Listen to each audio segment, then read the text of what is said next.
Be the first to text 662-873-3437. Again, that number is 662-873-3437. In the second half, first Colonel touchdown of the second half, do the same. Be the first to text your name to that number. You'll win a $25 gift card from Lavender Lane. And so very glad to have those guys on board this year. Lavender Lane is located at 100 Front Avenue in Indianola. They have the latest trends in women's fashion and clothing. Lavender Lane open Tuesday through Friday, 10 a.m. to 5:30 p.m. and on Saturdays from 10 to 4. You can find them online at lovetoshoplavenderlane.com. And NOLA Nutrition, what a hit that's been here in Indianola since they've opened up. Great protein shakes, loaded teas, a lot of vitamins. They're located at 419 Highway 82 West Indianola. They're open Monday through Friday, 7 a.m. to 2:30 p.m. Are you trying to get a side gig here, trying to be their advertising spokesperson? I did see Lavender Lane had a one-year birthday celebration, I want to say about 2 or 3 days ago, so congratulations to them. And like you said, glad to have both and all our sponsors on board again for another exciting season of Colonel Sports football. The Colonels have won the toss. They will defer their option to the second half. And so Bayou Academy will get the ball to start things here as we continue with the Delta South Motors pregame show. Delta South Motors located at 400 Highway 82 in Indianola. They are your Delta dealer with the better deal on late model, low mileage cars, trucks, and SUVs. Open Monday through Friday, 8 a.m. to 6 p.m. and on Saturdays from 9 to 2. Give them a call at 662-887-7757. You can find their inventory online at deltasouthmotors.com. Also, check them out on Facebook. They do have bank financing available at Delta South Motors. Well, almost time to strap it on. You know, this is not the official kickoff night for high school football. Some teams got underway last week, including a couple of teams in the Colonel's new district, as Benton Academy knocked off Porter's Chapel 28-0 last week. As we'll run down the District 2 AAA lineup tonight. Benton is hosting River Oaks tonight. Again, Benton already 1-0. Carroll Academy in there with the Colonels as well this year. They are hosting 4A Kirk. Central Holmes, 0-1. They were knocked off last week by Park Place Christian Academy, 47-14. The Trojans, Central Holmes, go to East Rankin tonight. Of course, the Colonels here hosting Bayou and Winona Christian. They open up their season tonight on the road at French Camp. So you go Benton, Carroll, Central Holmes, the Colonels, and Winona Christian. Winona Christian we've played a little bit the last couple of years. The other three teams, Benton, Carroll, Central Holmes, it's been quite a while. And looking at that district, they're sandwiched, all 4 district games sandwiched in the middle of the schedule. We open with 3 non-conference games, then we have the 4 district games, and then we close the season with 3 non-conference games. So the Colonel's standings in the AAA playoffs going to be decided by the end of week 7. Yeah. And you know, I guess Carroll Academy, we have had a few of those, probably not since 2009, 2010 era. I remember the last time we were over there, and the quarterback, anyway, never mind, that's for another day. We'll tell that story later. It was pretty good game, very good game, and we ended up losing at the last second. And then I hadn't been to Central Holmes probably since the good old CDA days there, so that's been several years back. So looking forward to seeing all this new competition on Indianola Academy's radar this year. And you know, we do have the we were at the state championship last year, and of course with the changing of all the divisions and districts and levels and all of that, we don't have a true, hey, can you tell who's going to be this and what and all. But Coach Nestor did mention that they had kind of picked us in the preseason, number 2 behind St. Joe from Greenville at 1. Obviously, St. Joe is definitely loaded with some talent. We won't see them in the regular season. Could see them in the playoffs for sure, though. And they are very talented and loaded. Indianola Academy has not lost to them, so I do know that if we do get the potential to play them, I know we will have that bullseye. But where I was getting at with the story, we're definitely, because we've been in the state championship the past 4 years, we're going to have that bullseye on our back. So every team's going to be gunning for us week in and week out. So there's no excuses why, hey, I don't need to go to the game. I don't need to listen to the game. It's not going to be an exciting game. Every game's going to be exciting and action-packed here this season for Indianola Academy football. It's going to be a great season to be a Colonel fan. Absolutely, and I'm not sure what the delay is here. We're about 5 minutes after 7. Neither team has made it out to the sideline yet. The Pride hasn't made it yet, I guess. That's right. We will take a short break and continue with the Delta South Motors pregame show. The Colonels and Bayou Academy Colts coming up from Legion Field. Watson Cook and Brady Smith with you tonight on Super Talk for the Delta. Glad you're with us. We'll take a 1-minute break and be back with Colonel Football on Super Talk for the Delta. Are only the beginning of what you'll find at Indianola Pecan House. Stop in for gift items from your favorite universities, great silver and gold jewelry from designers like Ronaldo, gourmet food items, cupcakes, caramel and pound cake, pecan pies, all made fresh daily. And they also create custom gift baskets for any occasion. Come in and sample their most recent flavors of pecans, crunchy praline popcorn and crunchy praline. Serving pecans around the world for over 30 years from 1013 Highway 82 East. Indianola Pecan House, home of the original praline pecan. Right now, 1 in 3 drivers is cruising around in a state of skepticism, wondering how much value their car insurance company is really delivering. If you're one of those, State Farm agent Andy Daniels of Indianola can help you get to a better state of mind. He'll talk with you, listen to you, and he'll put together a policy that has you written all over it, from cost to coverage, backed by 24/7 customer support. Call State Farm agent Andy Daniels of Indianola, 887-1561. Welcome back. Watson Cook, Brady Smith with you from Legion Field as we continue with the Delta South Motors pregame show. Still no sign of either team coming out of the locker room. We certainly haven't been told of any type of delay or anything, so not sure what the holdup is, but pretty confident we're going to have high school football here momentarily. And so that's the rumor, anyway. We talked about the conference portion of the Colonel's schedule being smack dab in the middle of everything. Let's run down that schedule real quick. Next week, the Colonels will be back home here at Legion Field hosting Pillow Academy. September the 6th, the Colonels hit the road for the first of 3 straight road trips.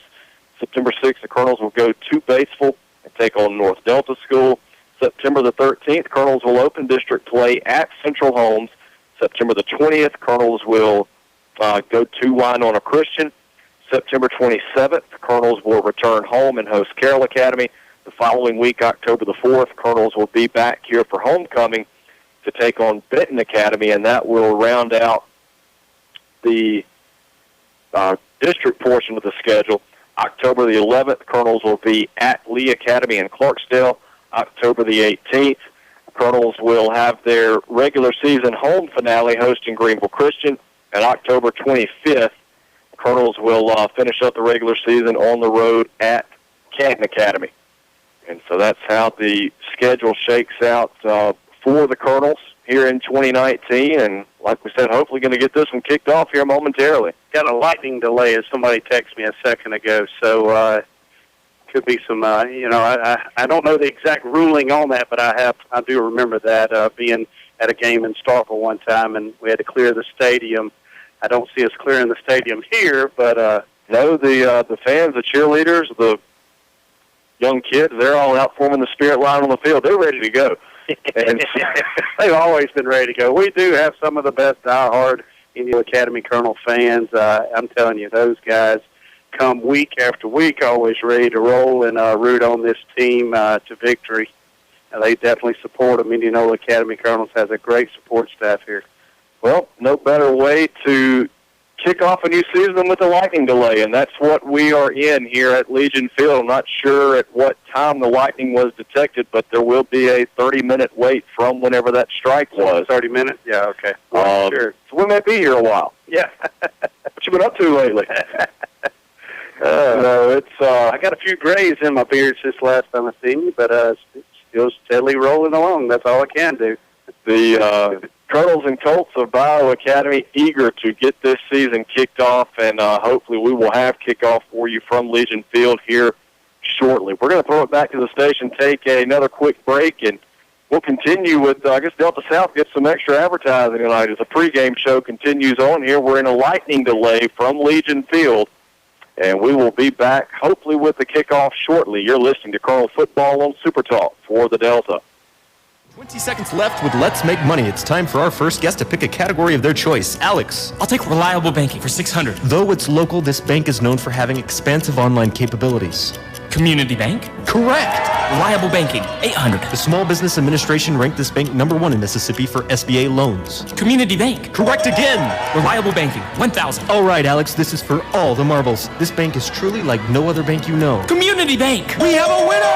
Community Bank, always the right answer. Hey, this is Chris McLean with Indianola Electric. We would like to thank our loyal customers for your continued support for the past 36 years. We are in our second generation operating under the same family for over 3.5 decades. As an electrical contractor, we are here for all of your electrical needs, from service and repair to customized automation and controls. We also have a complete motor shop for new or rebuilt electric motors and generators. Give us a call today at Indianola Electric for all of your electrical needs at 662-887-3292.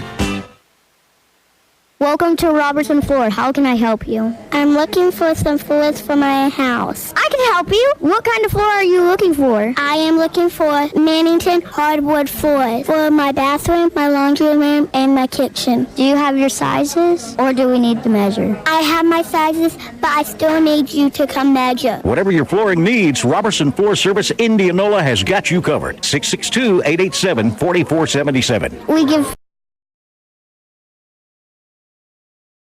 Woods at Outlaw Sporting Goods in Greenwood. Find stands, attractants, feed, ammunition, rifles, and shotguns. Outlaw is a certified Benelli dealer. Find boots and clothing from Southern Marsh, Cool, and Drake. We have a wall of handguns, archery range, bows by Hoyt, Elite, and Bowtech, crossbows, youth bows, Rage, broadheads, Yeti coolers in every size and color. Duck hunters, we have decoys, shells, and waders. If you need it, Outlaw Sporting Goods has it. When you leave Outlaw Sporting Goods, you just feel better. Outlaw Sporting Goods, Greenwood.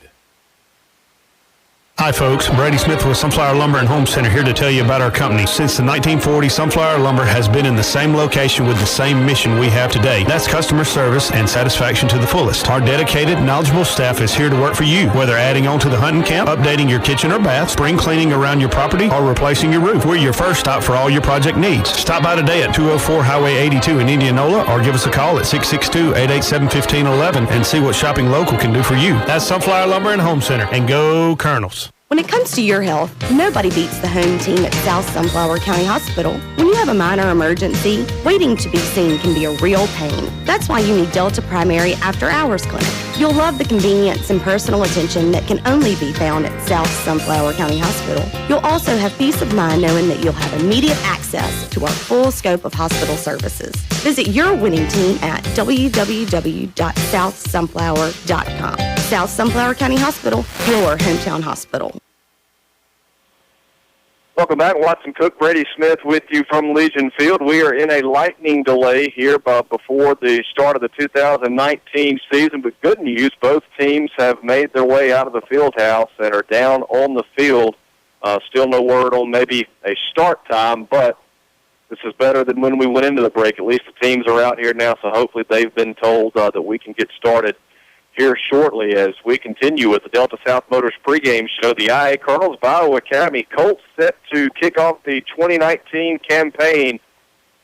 And so are all the SEC teams, and one of those got some not-so-good news today, and that's Mississippi State. They got two different batches of bad news, if you will. First, the news breaks with the NCAA suspensions coming, loss of scholarships possibly, academic violations, and then shortly afterwards, Keaton Thompson, who found out he was not going to be the starting quarterback, enters this brand new world in college football called the transfer portal, which has worked out pretty good for a couple of big-name quarterbacks, but not the way Mississippi State wanted to get the week before their season opener started. It really would. But when you bring in a transfer, it's the way I look at it is you don't bring somebody in just to ride the pine. So, I kind of was thinking from the get-go that Keaton was not going to be the man. He came in under Dan Mullen's recruiting classes, so he was more set up for Dan's offense. And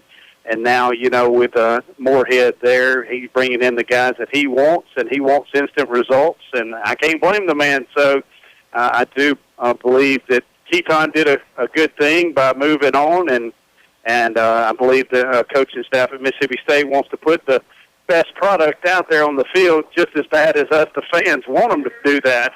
So, now as far as if they can pass or fail a test or who takes a test for them, I don't know.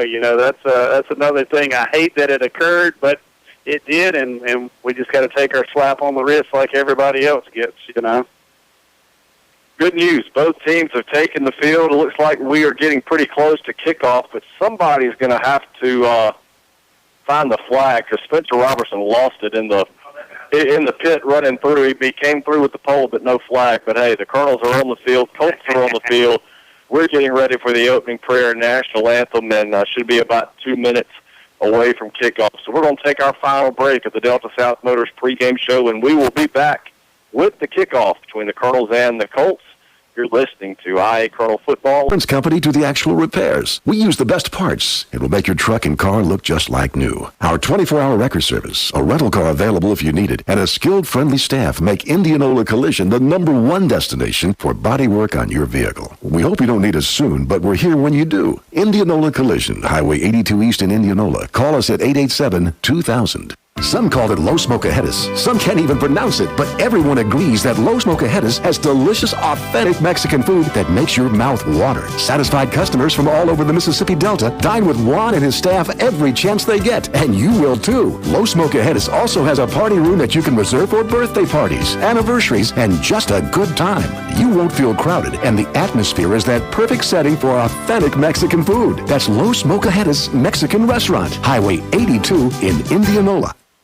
Are you looking for another choice for your prescription needs? Try any of your local Good Neighbor pharmacies and experience the difference your friends and neighbors are already enjoying. Your local Good Neighbor pharmacies serving the Delta with 5 convenient locations. City Drugstore, Hollandale, Cleveland Medical Arts, Cleveland, GMP Pharmacy, Belzona, Yazoo Drug Company, Yazoo City, Magic Mart Pharmacy, Indianola. Your Good Neighbor Pharmacy where you get same copay and better service. Experience the Good Neighbor difference. Bring your prescriptions in today. Your local Good Neighbor pharmacies serving the Delta with 5 convenient locations.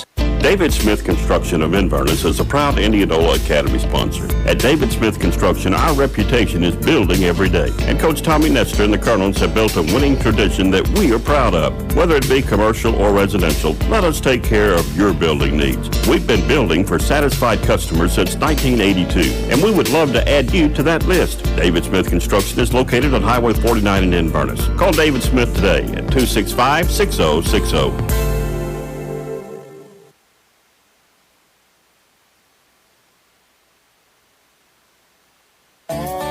The John Deere 5E Series utility tractors from Wade Incorporated make it easier to do rugged work.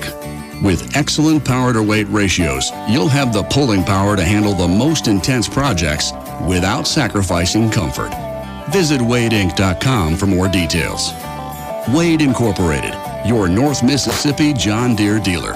Delivering service, solutions, and success since 1909. Proud. Welcome back. We are ready for kickoff here. Well, it's turned out to be a beautiful night here at Legion Field, but looking at the radar, there is some rain to our northwest. Hopefully it all blows north of here, and we'll be able to go from now uninterrupted as the Colts will send back Jack Cartwright deep to return the kick from Robertson. Cartwright is a sophomore. You see the flag over here in the west end zone blowing stiff pretty much to the east, so maybe it will blow north of us, like you said. Robertson approaches the tee. We are underway. It is a long end-over-end kick. Goes out of the back of the end zone for a touchback, and Bayou Academy will start 1st and 10 from their own 20. Having that win at his back, Spencer Robertson definitely taking advantage of that and using it to its full potential. Puts a nice boot in it, nice booming kick to start off the 2019 football season. Glad to see that. I always like when a touchback, that gives Coach Nestor and company's defense a nice starting field position at that 20-yard line.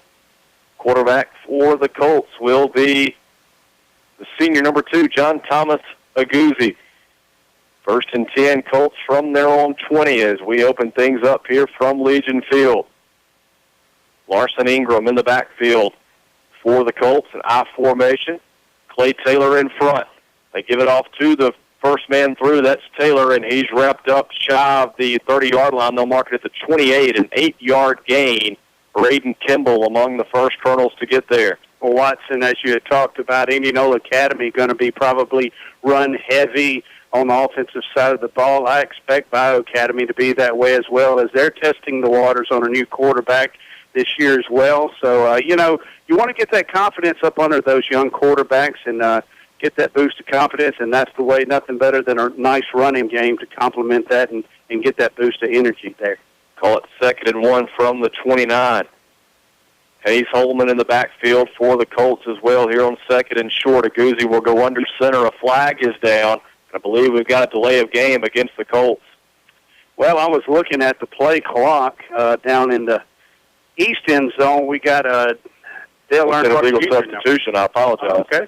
We got Earnhardt Jr. down here in the east end zone, and we got a big goose egg in the west end zone. So not the play clocks are not working. Well, we're still working the kinks out and all the hardware, software, and everything. The 2nd and 6 now from the 24. Aguzzi under center. Another flag is down. They blow this one dead as he tried to toss left side to Ingram. It appears this one will go against the Colts as well. Another substitution infraction. With him before in the past at CDA years ago, and I remember how excited he used to get over there, so I definitely know that he's going to be excited of it. Even though he's an assistant coach for Bayou, he's going to be letting his opinions known very quick that his players need to get on the right page right now. Take this back to the 15, so 2nd and 15 for the Colts. Aguzzi under center, tosses left side, ball is on the ground. Colts able to recover. But, boy, things just not starting well at all for Bayou Academy. They tried to toss to Ingram. He never got it cleanly, but was able to fall on it back at the 11. That's a 4-yard loss. We'll bring up 3rd and 19. Well, I like the good chase and pursuit by 25 Woods Toller from the backside, doing a good job applying a lot of pressure there. So Bayou's running back wisely fell on the ball instead of trying to pick it up. 3rd and a mile. They try to give it straight ahead to Holman. He's wrapped up across the 15 to the 17-yard line. Ashton Powell in there along with Braden Kimball. Gain of 6 on the play will bring up 4th and 13, and the Colts will have to punt it. Just underway here in the first quarter. No score, 9:57 to go in the opening period. Leland Selby back to return the punt for the Colonels. He'll stand at the Bayou 46. Always a scary thing to do back here is return punts. It's not practiced a lot in practice time. Coaches really don't like to go over it a lot there. And, we've seen some nightmarish years, some over-the-shoulder catches by different return men, some interesting styles. I've seen Nestor tell them, just get away, stay away from it here. So interested to see if Leland Selby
I'm going to James Hill. But what I liked about Hill was he didn't try to force himself to get to the outside. He turned it up once he saw the outside was blowed up out there. He turned it up in there, found a nice pocket, and was able to cut it up in there and get into that end zone. So great running out of James Hill. Like to see that early senior adjustment there. 1st and 10, Bayou Academy. Aguzzi under center. They try Holman straight ahead. He's hit the line of scrimmage and brought down after a short gain. John Luther Selby and Braden Kimball combining on the stop. Give Holman 3 yards on the carry. Will bring up 2nd and 7. Once again, reminiscent of the Nasty Boys defense last year, really just getting to the ball, creating some havoc, making some things happen. We got some nice-sized defensive linemen and Ashton Powell up front there, and Mr. Barnes getting after it again as well, too. On 2nd and 7, the handoff goes straight ahead. They work up to the 27-yard line. Reeves Policini in on the tackle. Larson Ingram, the 4-yard carry. Leave the Colts with 3rd and 3. Yeah, Peyton Barnes coming from that nose position has that play and game experience there, and also Ashton Powell on that front line as well, the defensive side. They really get after it, and they have played that position, so they know how to get to the ball and make things happen. 3rd and 3, ball on the near hash. They try to run it inside with Holman, and he may have enough for the first down. Going to be awfully close. Ashton Powell, Reeves Policini combine on the stop. It will be good enough for a Bayou Academy first down. They'll mark it at the 33-yard line.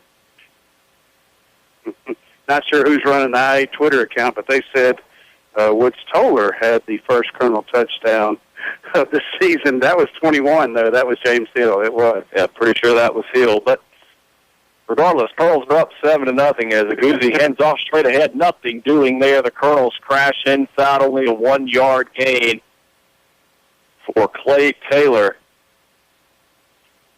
John Luther Selby in there. Looked like Braden Kimball in there again. Boy, the sophomore Kimball's been very active on the defensive side here early. Really has. Looking great for the Colonels up front there. 72, James Roberts in there. He got to play a lot at that defensive end position as well for the Colonels last year, so he's got that playing experience. They'll give Kimball a breather, handoff. They try to go straight ahead again, and Woods Toller, the first to make contact, got to have some help bringing down Park Smith.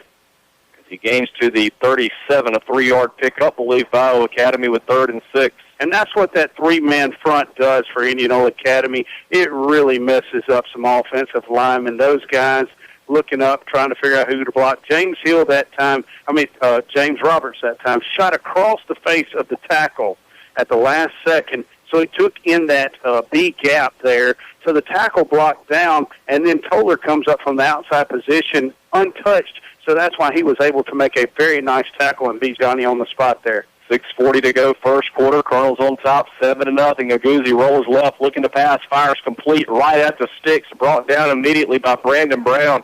They're going to get a very generous spot to the 44-yard line. That'll be good enough for a Bayou first down, a 7-yard pickup. First pass attempt tonight out of Bayou Academy. Aguzzi looked good running to his throwing side. 88, Alex Threadgill, is that who I saw make that reception there, I think?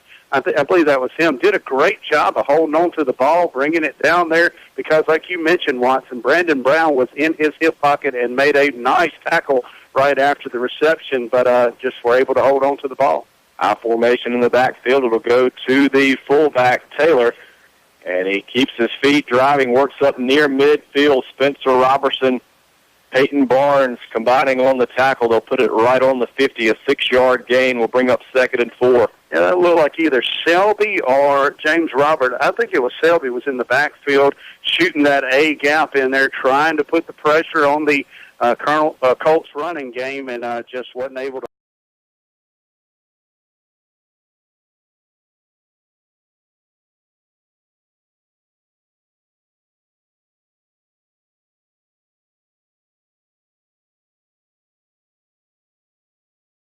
With Colonel Football on Super Talk for the Delta. The year was 1953. The average wage was $4,000 a year. Gas was 20 cents a gallon, and Dwight D. Eisenhower became president. In that same year, in the land of cotton, the Mississippi Delta, Abrahams was born. Michael and Helen Abraham carry on the proud tradition of offering the finest collection of men and women's clothing for Indianola and all of the Delta. Jeans from Big Star and Silver, mountain khaki shorts and pants, and Polo and Cotton Brothers for men. For the ladies, shoes by OTBT, Barefoot Dream sweaters, and Carly dresses and tunics. And don't forget Patagonia and True Grit in ladies and men. Proud Colonel Boosters, Abrahams, downtown Indianola. Welcome back. Watson Cook and Brady Smith with you from Legion Field. 6 minutes to play in the first quarter. Indianola Academy 7, Bayou Academy nothing. But Bayou Academy, Brady, seems to have settled down. This offensive series going much better, much more smoothly for the Colts. They're looking at 2nd and 4 from midfield. Coming out of the timeout, handoff goes to Ingram around the left side, stretches to the edge, and he's going to have another first down. Chased out of bounds by Brandon Brown. Another Colonel over in the area as well. That may have been John Luther Selby. First down pickup to the Colonel 43. And number 10, Larson Ingram there, a 10th grader for Bayou Academy. Pretty nice little scat back. Good size to him. Looks like Bayou Academy is going to have a pretty good future out of that young man. Has a nice size and athletic ability to him. 1st and 10 Colts from the IA-43. Ball on the far hash. I formation in the backfield behind Aguzzi. Play action. Rolls to his right. He's going to look to run. Ashton Powell back there throws him down with authority. Back at the 46-yard line. A 3-yard loss. The junior Powell getting in there, and you're not running on me, bud. Yeah, he did a very good job throwing him around like a loaf of bread. I tell you, fans, I appreciate all the love and support and text. I've gotten tons of text messages saying, I thought you retired, glad you're back, and everything else. Thank y'all for listening out there tonight, and glad y'all are listening close. I could be disguising my voice. 2nd and 13, they try to give straight ahead to Taylor and works to the 42-yard line. Runs into Reeves Policini there. Gain of 3 on the play, 3rd and 9.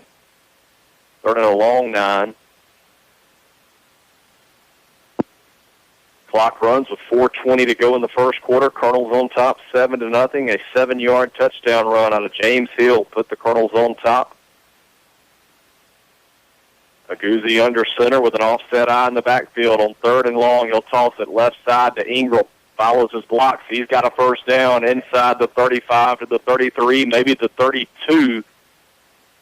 The official on the near side, if they go with his spot, he's got the first down with ease, and now they do signal 1st and 10 Colts. They'll put it at the 32, a gain of 11.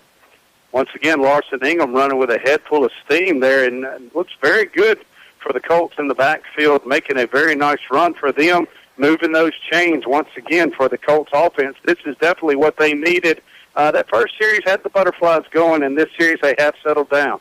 1st and 10, handoff straight ahead, working down to the 25-yard line. Ashton Powell comes up to make the tackle. Holman on the carry. 7-yard gain, 2nd and 3.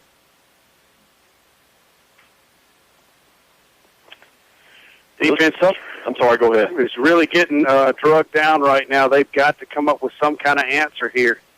We'll toss it right side, looking to stretch to the edge and brought down behind the line of scrimmage. Houston Dana getting there along with Grant Coleman to bring down Park Smith. They'll mark it at the 26, loss of 1 on the play. It's tough seeing that number 14 run out there and not saying Josh Hill's number, as used to seeing him for 3-4 years on that defensive side of the ball, anchoring the Colonel's defense. Did a great job for years. But Grant Coleman, we knew him for the past couple of years, always got to the ball and always got into play, made things happen. Special teams really is where he excelled the past couple of years. This year he's really stepping up and making some plays for the Colonels, though. 14th play of the drive coming up. Aguzzi with the naked bootleg has the first down inside the 15, brought down around the 12-yard line. Spencer Robertson coming up to make the stop.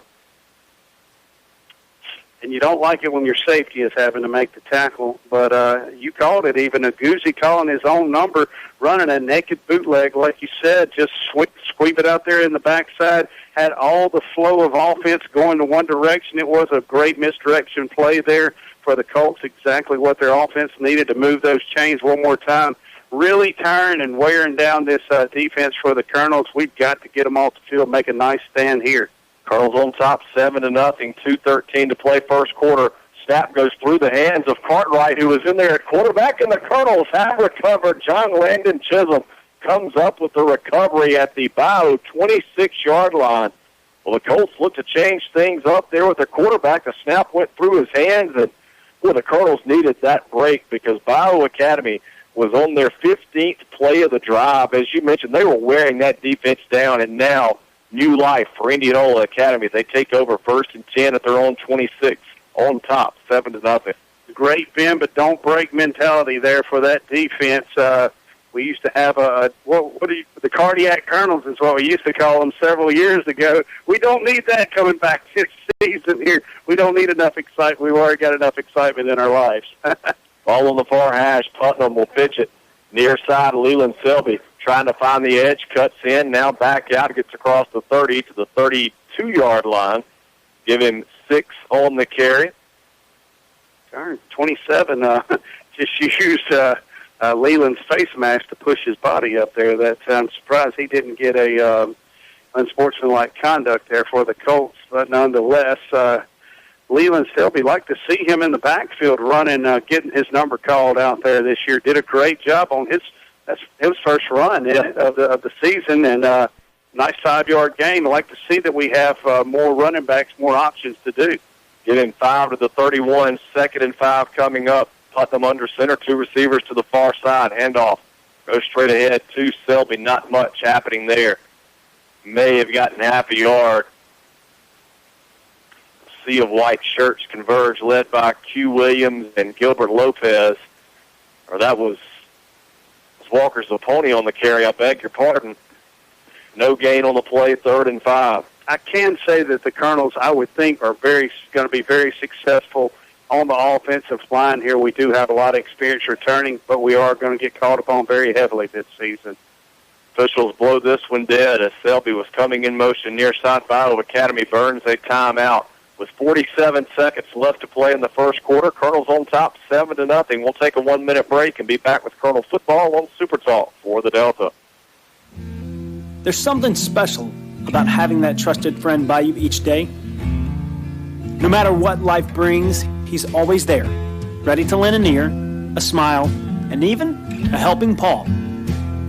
At Planters Bank, that's what we're here for. We believe in you, and we're cheering you on each and every step. And in the places we can help, we'll be giving you that extra push you need. Planters Bank, growing together. Member FDIC.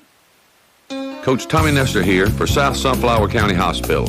In the Nestor household, we know a thing or two about championships. And just like the therapy team at South Sunflower County Hospital, we know that championship health care is always in season. As a first-class leader in the rehabilitation industry, South Sunflower County Hospital provides preseason training, game day coverage, in-season evaluation, injury management, and postseason recovery, which allows you to stay in the game longer. So, play hard, play to win, but play it safe with South Sunflower County Hospital, your hometown hospital. Born and raised in the Delta.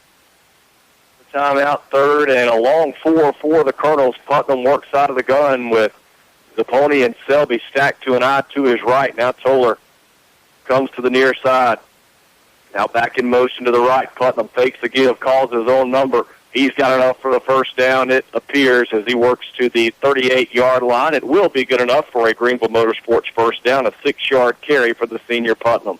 I like that we had all the momentum going to the right, the wide side of the field. Nestor's really ran and challenged that wide side of the field a lot this year, and then he runs the quarterback to the backside. Bootleg almost again naked and getting that yardage. 1st and 10, toss comes near side to Selby, and he is hammered after he steps out of bounds. Flags fly everywhere. Larson Ingram going to be flagged for the late hit. Hey, Watson, I know that's on our player and our team, but that's kind of debatable there. When you're sitting there tight-roping those sidelines like that, as long as you're steadily trying to run in advance, I think that you should be open for a hit. It was kind of a little flagrant there, but at the same time, we did have a front-row seat to it, so had that been over there, it probably wouldn't have looked as bad, but at the same time, you definitely don't want anybody to get hurt. But, I think that your players have to be going until the play is over with and the whistle blows, and until you quit, running and trying to advance the football, everything's wide open game.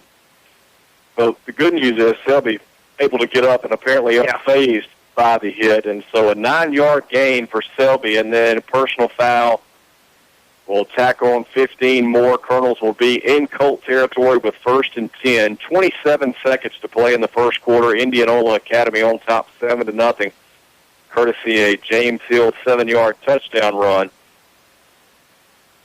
Ball will be placed at the Colt 38. Mom down there giving the approval, too, making sure that he was okay as well. Can't blame her. 1st and 10 Colonels from the 38. Ball on the near hash. Putnam under center. He'll turn, hand off to Hill. Not much happening there. Q. Williams brings him down in the backfield. That's a 3-yard loss back to the 41. Well, we haven't tried to throw the ball. No attempts tonight at all. And, Bayou Academy, hey, first down, we're going to bet the farm on them running the ball here, so we're going to stack the box that time. Bayou Academy coming out with a 4-man front and had 2 people walked up as well. So the numbers, they had the numbers game there, and they stacked it in and dared the Colonels to throw the ball. I did not back up an audible, tried to run, and just wasn't enough people there to block. That'll be the end of the first quarter. Colonels on top of Bayou Academy 7-0 after 1 quarter of play. We will step aside and take a 1-minute break and be back with Colonel football on Super Talk for the Delta. Born and raised in the Delta, we get it. We understand your connection to this land because ours is just as strong. It's not only been our home for 7 generations, but the home of those we care about. We value the natural resources of the Delta and the joy they bring to us. Our goal every day is to nurture and protect those as we continue to provide the best services possible to our customers. That's Gresham Petroleum Company, Indianola. Call 887-2160. That's Gresham Petroleum Company. I'm Greg Bills from Bills Body Shop in Rubel, Mississippi, and I want to fix your car. We've been in business for 40 years in the same location. We're a family-owned business and currently have 3 generations still working under the same roof. If you're ever in an accident, we can tow your vehicle, help you with your insurance claim, get you in a rental car, repair your vehicle, and deliver it back to you in usually under a week. We're located at 501 South Oak Street, Highway 49, Louisville, Mississippi. Give us a call today, 662-756-2745. You won't be disappointed. Welcome back as we get ready to start the second quarter here from Legion Field. The IA Colonels on top of Bayou Academy 7-0. Colonels looking at 2nd and 13 from the Colt 41. Colonels work left to right here in the second quarter. Ball on the far hash. Handoff goes to Hill working near side, and he's brought down inside the 35 to 34-yard line. Jack Cartwright comes up to make the tackle. 7-yard gain for Hill. Or give him 8. They put it at the 33. Nice run there by James Hill. He knew whenever he felt whenever he got that pressure and presence around him, he felt the pocket kind of collapsing on him. He went down and tucked that football and protected it. That's what you like to see out of a running back. Great job there by Hill. Putnam out of the gun, empty backfield on 3rd and 5.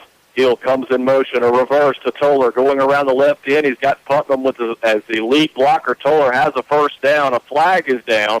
This one may be coming back. Toller dropped at the 26. We'll check with the officials. I don't know. I definitely didn't see Putnam blocking in the back. That throw was there where Putnam was blocking. I don't know if the officials saw there that we didn't. Get the call momentarily. 2 flags are down. Hold it is a hold against the Colonels. Possibly.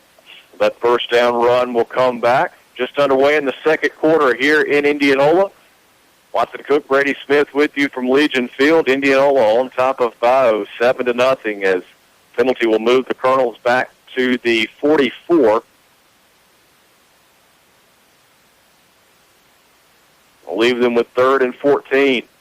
I believe we're going to have to go out and call out the passing game in this situation, although Coach Nestor has surprised me in 14 years. I can promise you that.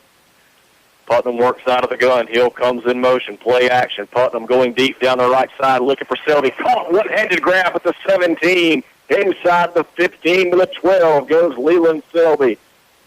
A Greenville Motorsports first down. What a connection there from the senior to the sophomore. And was double covered. Did a great job, though, of watching the ball in there. Like you said, one-handed catch. Leland Selby going up and making a wonderful athletic play there for the Colonels offense. The wide receiver did a great job. Just ran a streak down the field and wasn't wide open, but made it happen. 32-yard gain, 1st and 10. Colonels handoff to Hill. Around the right side, gets inside the 10 to the 9-yard line. A 3-yard run for Hill will bring up 2nd and 7. Another nice low run there by James Hill. Just gets low and makes the tacklers, would-be tacklers for the Colts, get even lower there, and just makes low center of gravity. It's hard to bring a running back down like that. And then another thing I like that Hill did, whenever he was hit and tackled, he fell forward, so he's getting that positive yardage out of that as well. A great job by Hill. I like the little toss sweep, and then the early, commitment to get into that hole, and did a great job of getting to the line of scrimmage. North and south run is going to win. Selby in motion left side. The handoff goes to him. He's got blocks, tries to stretch to the edge, and he's upended near the line of scrimmage. Might have picked up one. Great pursuit out of the Colt defense there, led by Zach Bartman. I was about to say Bartman did a real good job for the Colts defense, really stringing it out there and selling the play and making it go a lot longer than you wanted it to. Pick up of one there for Selby. I tell you, Woods Toller did a good job out front of blocking there. Just like you said, Bartman just did a great job coming up making a nice open field tackle. High formation on 3rd and 6 behind Putnam. Rolling out to his right, looking to throw under pressure. They tuck it and run, gets to the 5 to the 2, runs over a man at the 1, and he's in the end zone. Touchdown. Boy, the toughness there out of the senior quarterback. He said, to heck with letting it fly. I'm just going to run over somebody. And gets it just inside the pylon. Touchdown, Colonels. Indianola goes on top 13-0 with 9:19 to play in the second quarter. Well, on a third down play like that, you definitely don't want to have to make that long drive and it be negated by an incomplete pass. So Thomas Putnam wisely alert and sees that he has the running game there. He has the Colts defense on their heels in coverage and had a little extra yardage and room to work with, so he wisely pulled the ball down and got in the end zone. Robertson's extra point is blocked. So the score remains 13-0. Colonels on top of Bayou with 9:19 to go before the half. We'll step aside and take a 1-minute break and be back with Colonel football on Super Talk for the Delta. Earl Pitts, grocery professor, and I'm about to lay some learning on you, so pay attention. This is how shoppers value food works. It's simple. The price on the shelf is what they pay to get the food, and then they add 10% at the cash register. It ain't a tax. It covers all expenses, the rent, the payroll, electricity. Them coolers don't run on unicorn sneezes. Look at it like this. If you're paying for Shoppers Value to find out the best food at the best price, then that's the deal. Shoppers Value Foods. Highway 82 in Indianola. Class dismissed. Get ready for the woods at Outlaw Sporting Goods in Greenwood. Find stands, attractants, feed, ammunition, rifles, and shotguns. Outlaw is a certified Benelli dealer. Find boots and clothing from Southern Marsh, Cool, and Drake. We have a wall of handguns, archery range, bows by Hoyt, Elite, and Bowtech, crossbows, youth bows, Rage, broadheads, Yeti coolers in every size and color. Duck hunters, we have decoys, shells, and waders. If you need it, Outlaw Sporting Goods has it. When you leave Outlaw Sporting Goods, you just feel better. Outlaw Sporting Goods, Greenwood. Right now. Welcome back. 74 yards on 10 plays. The Colonels add to their lead, 13-0 over Bayou Academy. Thomas Putnam, senior quarterback, an 8-yard run to put the Colonels on top by 2 scores. Extra point was blocked, so that's where we stand with 9:19 to play in the second quarter. Watson Cook, Brady Smith with you from Legion for the Colts. And Putnam took a nice shot in the back whenever he crossed over that goal line over there, so I'm going to be interested to see if he maybe got any wind knocked out of him. He looks good here on the sidelines, but we'll find out the next series on offense if he can go again. Robertson with 2 touchbacks already tonight. This one going to be taken at the 4 by Cartwright. Returns straight ahead, runs through minutes of 20 to the 30, 35, 40. Robertson, the only man with a chance to catch him. He's going to drag him down from behind deep in Colonel territory, and they'll mark him out at the 34-yard line. So Cartwright, the nifty return there just simply outran the boys in blue for the most part. And what happened on that time, Watson, we didn't have a touchback, so our guys did have to make a tackle. And give Bayou Academy credit, they did a good job blocking up front, but the Colonel special teams ran downfield and ran their lanes, but they didn't break down and stop and make a tackle. They just kept running. I watched one or two of the players, they just kept on running down the field, and the play was 5 yards behind them. So you got to make adjustments, break down, and make the play. 62-yard return. A give straight up the middle, gain it to the 29-yard line. That is Hayes Holman on the carry. Peyton Barnes in on the stop. So 81, Braden Kimball in there as well, coming in from that defensive end position. That is a tall, lanky, slender 10th grader. Has that Kimball name, though, so I'm pretty sure that he's going to be related to BK, probably. Randy? Yeah, Randy as well, too. Yeah, so tall, slender, lanky people, and those guys are athletes, so very gifted people. 2nd and 5 from the 29. Aguzzi with play action. Rolls right. Ball comes loose. Is it a fumble? Yes, it is. And the Colonels have recovered. Braden Kimball, you just mentioned it, comes up with the fumble recovery there. And I know this is something you've always talked about that aggravated you in the past. Quarterbacks rolling out the opposite side of their throwing arm. That's what happened to Aguzzi there. He went to turn, and the ball simply came out. I like that left-handed action, though, he brought up there, but the quarterback, nonetheless, did get a little butterfingers there that time, and ball slipped out of his paws and just was not able to hold on to it. Tough break for the Colts. They were unable to capitalize on a 94. Putnam tosses right side the heel. Runs across the 40 up to the 44 before he's up into the Aguzzi coming over to make the tackle. We'll mark it just shy of the 44, give him 9 on the carry, bring up second and about a foot. Another tall sweep, getting out in space, open space, and allowing your athletes to make the plays. I like it whenever the first time you're getting any contact is 8 yards downfield, Watson. That is a recipe for success for certain. I formation with Powell and Hill. It goes to Hill. He's got a Greenville Motorsports first down up to the 49-yard line, gain of 6.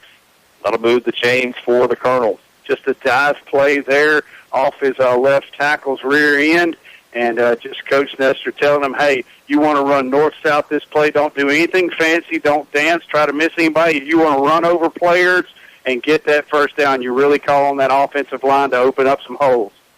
Give him 7. They mark it at midfield.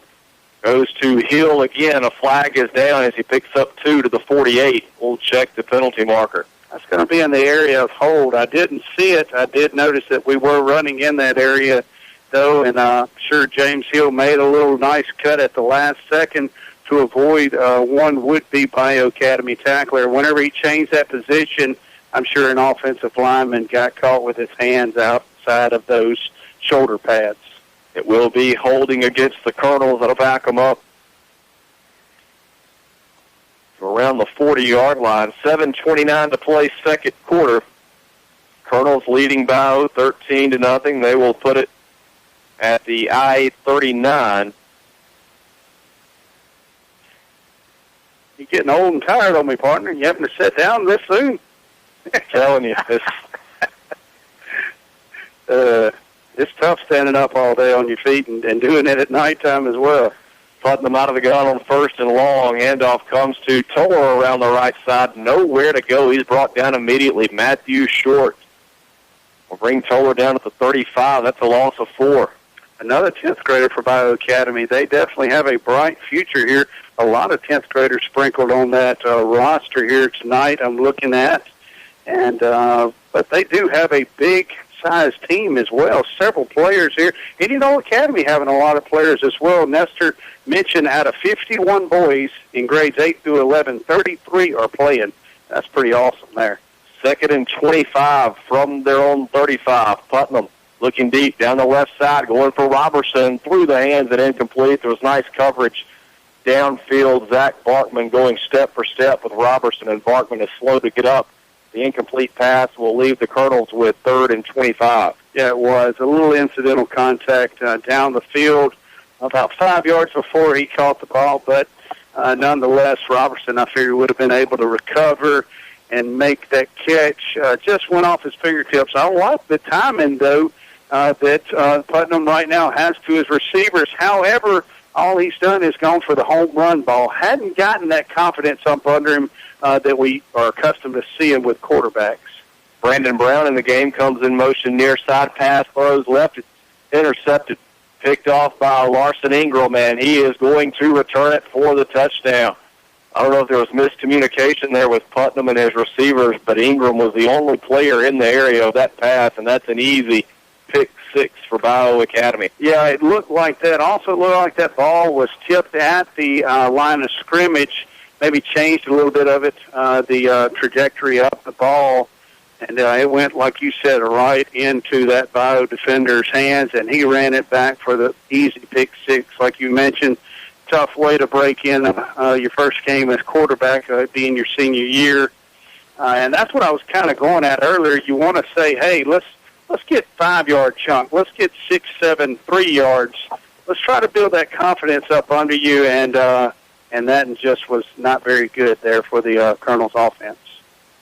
Barkman on for the extra point. The kick is up, and it is good. Colts pull within a score of the Colonels with 6:21 to play, second quarter, 13-7, a 6-point lead for Indianola Academy. We'll take a 1-minute break and be back. You're listening to Colonel Football on Super Talk for the Delta. 1 in 3 drivers is cruising around in a state of skepticism, wondering how much value their car insurance company is really delivering. If you're one of those, State Farm agent Andy Daniels of Indianola can help you get to a better state of mind. He'll talk with you, listen to you, and he'll put together a policy that has you written all over it, from cost to coverage, backed by 24/7 customer support. Call State Farm agent Andy Daniels of Indianola, 887-1561. 20 seconds left with Let's Make Money. It's time for our first guest to pick a category of their choice. Alex. I'll take reliable banking for $600. Though it's local, this bank is known for having expansive online capabilities. Community Bank? Correct. Reliable banking, $800. The Small Business Administration ranked this bank #1 in Mississippi for SBA loans. Community Bank? Correct again. Reliable banking, $1,000. All right, Alex, this is for all the marbles. This bank is truly like no other bank you know. Community Bank! We have a winner! Community Bank, always the right answer.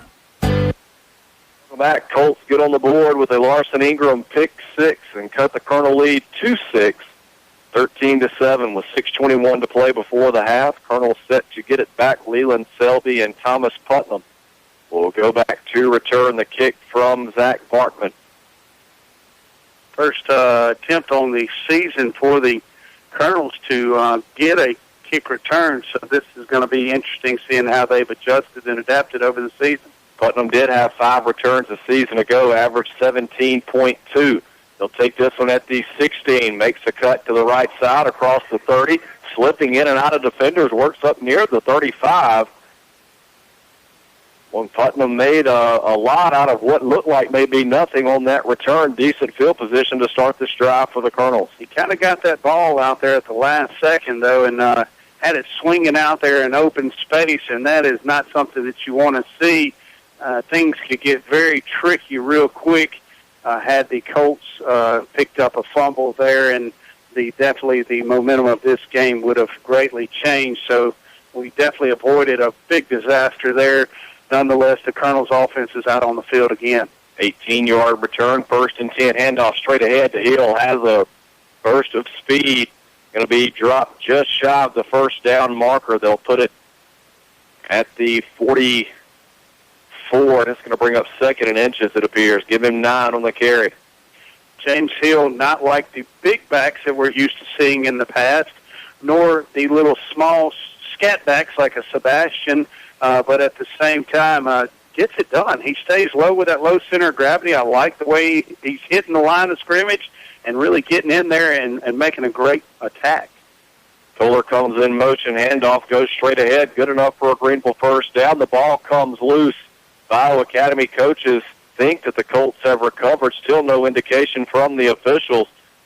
And now they say it is Colonel football. That was Leland Selby on the carry. Give him 3 to the 47 and a Greenville Motorsports first down.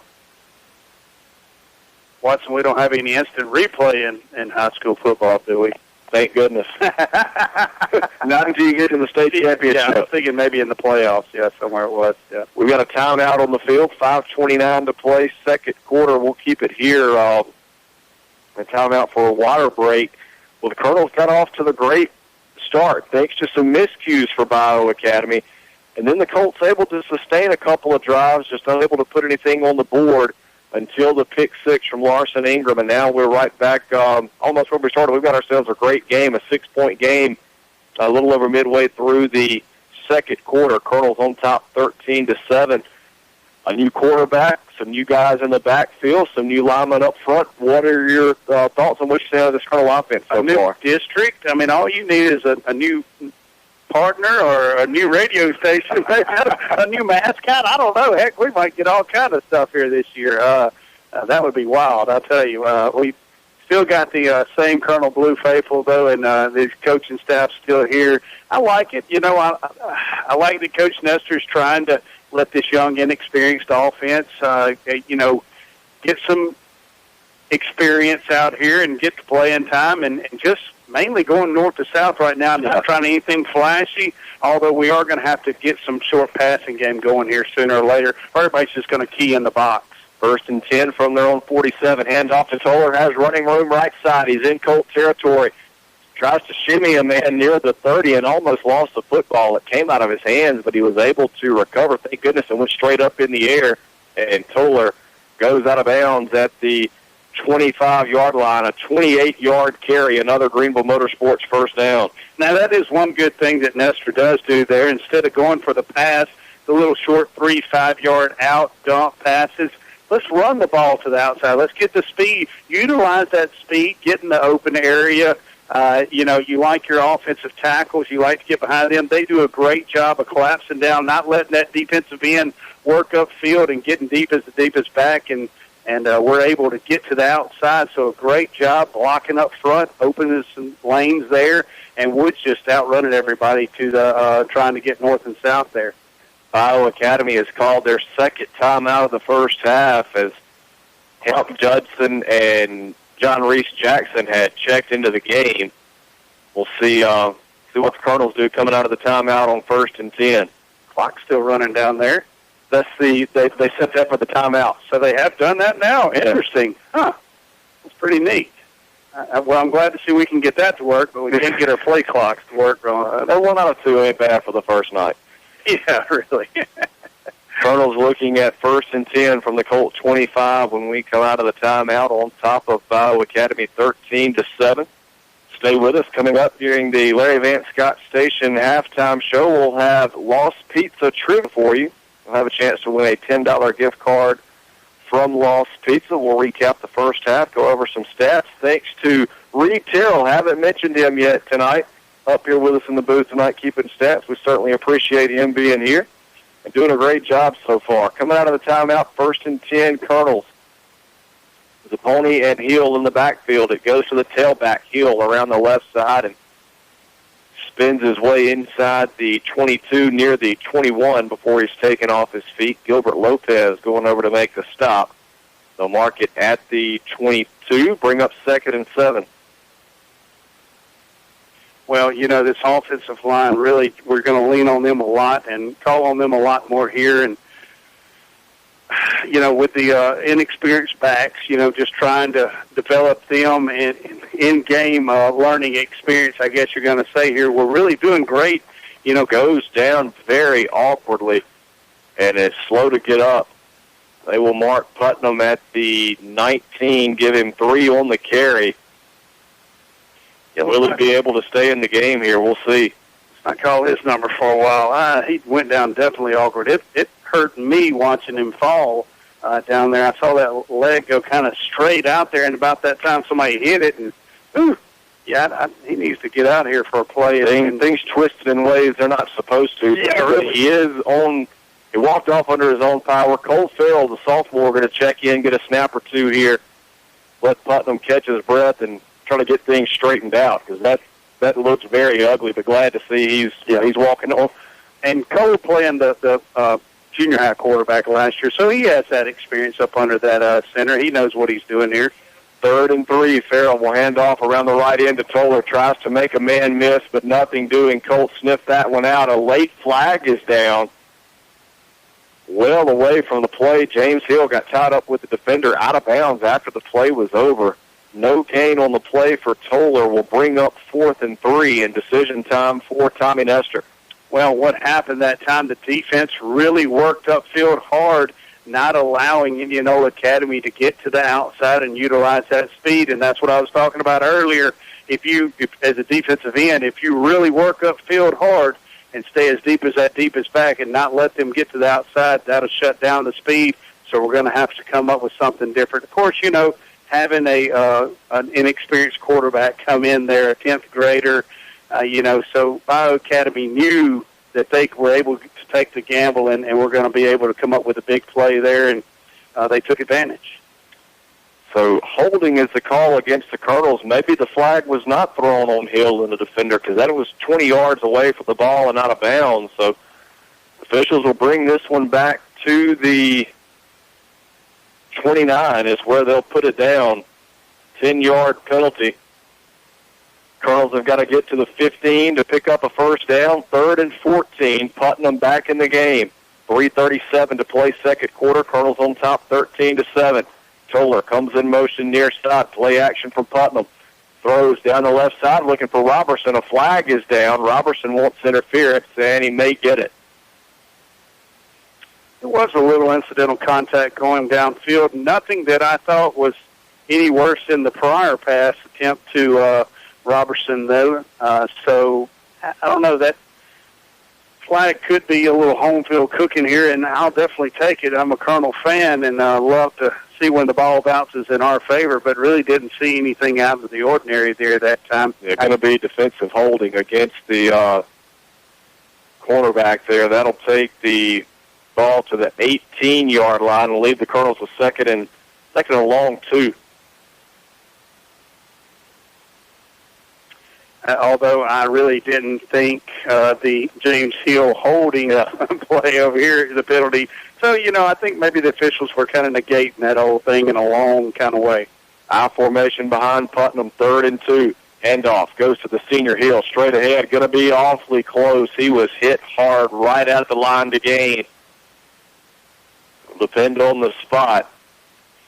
It really was a great initial surge up front by the offensive line, but at the last second, Bayou Academy tackler came in there and popped Hill pretty hard. But what I did like was that Hill was going north and south. I liked that deck when it stacked against us, and we did a great job moving the chains there at that time for the Colonels. Will be a Greenville Motorsports first down, 3-yard gain to the 15. I believe it was Clay Taylor that came up with the lick on Hill there. 3 minutes to go, second quarter. Colonels on the move, trying to extend a 6-point lead as they're on top of Bayou, 13-7. Can we give a Bill's Body Shop Collision of the Game nominee to an opponent? Yeah. Well, I had to throw their name in there, going to get them a little advertising. 1st and 10, Putnam works out of the gun with Powell in the backfield. Swings it out right side, looking for the screen to Selby, and it's incomplete. We'll bring up 2nd and 10. I can tell you this, Woods Toller gives it all he has on the playing field, whether he's in motion, not getting the ball, or getting the ball. I don't know if you've been watching whenever he's going in motion across that field.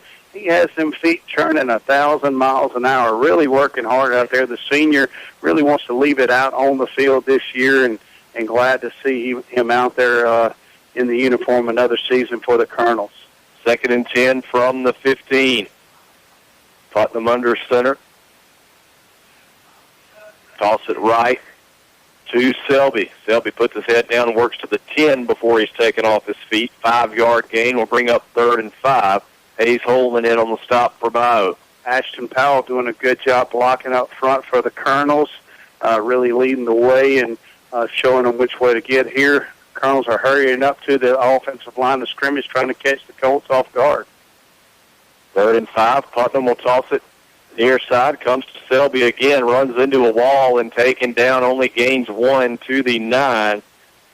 Leave the Colonels with 4th and 4. And again, Nestor with a decision. I didn't understand why the hurry up to the offensive line of scrimmage there at that time, but nonetheless got up there in a hurry and tried to make something happen, and she kind of shot herself in the foot. He wants to go for the field goal. He's got a good choice. Spencer Robertson, 3 for 3 last year. His long was 47. We have Esther going to let the clock run down here and call a timeout. It looks like it talk things over. Yep. And we have all 3 of them, isn't that right, the way I'm counting? You do count right, sir. Woo. Colonels take their first time out of the half, and Coach Tommy Nestor going to talk things over. 13-7, Colonels on top by 6 here as we wind down near the end of the first half. We'll step away, take a 30-second break, and be back with Colonel Football on Super Talk for the Delta. Hey, this is Chris McClain with Indianola Electric. We would like to thank our loyal customers for your continued support for the past 36 years. We are in our second generation operating under the same family for over 3.5 decades. As an electrical contractor, we are here for all of your electrical needs, from service and repair to customized automation and controls. We also have a complete motor shop for new or rebuilt electric motors and generators. Give us a call today at Indianola Electric for all of your electrical needs at 662-887-3292. Welcome back. Watson Cook, Brady Smith with you here in the season opener from Legion Field. The IA Colonels on top of Bayou Academy, 13-7. Colonels faced with a 4th and 4 from the Colt 9-yard line. And it looks like Coach Nestor's going to send the offense on the field, perhaps trying to draw them off sides, pick up a freebie here as we're just under 90 seconds to play in the second quarter. Putnam will go under center with Powell and Hill, the H-backs, to the right side. Toller comes in motion to the near side. And they did try to draw them off sides. It did not work. Colonels will burn another timeout. We'll keep it here. Well, what do you do now? You try to draw them off sides. Do you send the offense out there knowing that Bayou Academy is out of timeout? If you don't get it, they're going to be backed up deep in their own territory, or do you try to take the 3 points here and get a 2-score lead? Well, the smart side of me says let's kick the 3, but at the same time, we had our last PAT blocked. However, I did hear Robertson and maybe the Jamboree kicked a 40-something-yard field goal. So we know he has the leg, and he kicked a long field goal last year for us, too. But at the same time, you've made this big momentum, this long drive down the field, and to come out with a possibility of 0 points. I don't know. I like my chances here. I go to the wide side of the field, though. These past 2 plays gone to the short side of the field just really has not had any success for us. I get to the wide side of the field. I try to outrun Bayou Academy, and I leave my offense on the field. I'm like you. I definitely believe my defense can hold Bayou Academy for 95 yards here. I don't see Bayou scoring again, but we definitely want to come down and capitalize and be having a 2-touchdown lead. It will be the offense on the field, 4th and 4. Putnam hands off straight ahead to Hill, fighting his way inside the 5, and they're going to mark it, looks like right at the 5, and that's where he needed to get to. We may have a measurement here with 1:25 to play in the half. Colonels on top 13-7, and Hill brought down right at the sticks. Yeah, he was. He brought down low, too. He was hit hard in those shins. I know I'm glad those weren't my legs out there getting taken out from under me, but, he's going to have a few bruises. Nice, hard, low center of gravity runner doing a good job. I actually was very shocked by the play call there, but I'm sure Bayou Academy really working upfield hard on that outside. Try not to let the Colonel's speed get to the outside, and the Colonels taking a nice gamble there. I believe it might have paid off for them. We're going to see. They'll stretch the sticks. Short. And he's going to be just short. A 4-yard gain for Hill. It'll be a turnover on downs, but the good news is there's only 1:25 left to play in the half. The Colts are going to have to go 95 yards with no timeout. So let's see if the Colonel defense can stand tall here. A big defensive stand, but nothing really lost for the Colonels on offense. They can't be disappointed in this first half. We put 13 points on the board, and something to be proud of. This Bayou Academy team is a very stingy, gritty team and really gets after you. So, tough to go downfield that long, but you see that you put together a nice drive, a long drive, and you see that you can move the ball on them. Walker's the pony in there at the Rocket. The Colts hand off right side to Clay Taylor. Flag is down from the far side. Taylor taken down by 3 or 4 blue shirts led by Houston Dana. Not really when you want. They'll be in there as well. not really when you want to get the flags, but at the same time, Colonels, I like the grit in them getting to the ball. Check with the officials. It'll be a face mask against the Colonels. Looks like the 5-yard variety. They will move it up to the 16. 1st and 10 Colts.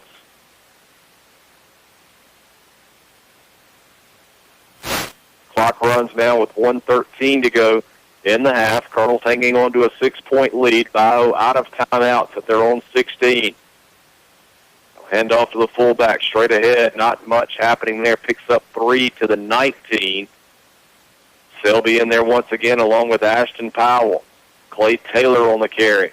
You like to see Bayou isn't getting flashy, isn't really trying to hustle to the line of scrimmage and get as many plays this last series here. So you kind of see that they've kind of taken the approach of, hey, we just want to get positive yardage, try to make this momentum shift, go back to the middle of the playing field here, and come out for second half. Don't fumble this ball here. They've had 2 fumbles already. Yeah, and just try to get something positive to finish out this half. Take it down. Aguzzi rolls out to his left. He's brought down in the backfield by Powell. 2 flags come in. Looked like when Powell went to make that tackle, his arms went right over Guzzi's shoulder pad and went right onto that face mask and just clipped it. It was incidental part of football, but looks like that's going to go against the Colonels. The play resulted in a 2-yard loss. We'll check the penalty marker. Coach Putnam indicating this may go against the Colts, and it will be a hold against Bayou Academy. I did not see that. And Powell didn't either, because Powell had his hands up the whole time, saying, did I hit him too hard or what? He wanted that. We did see that last year. Yeah, oh yeah, really. He wanted that Bill's Body Shop collision nominee, I believe.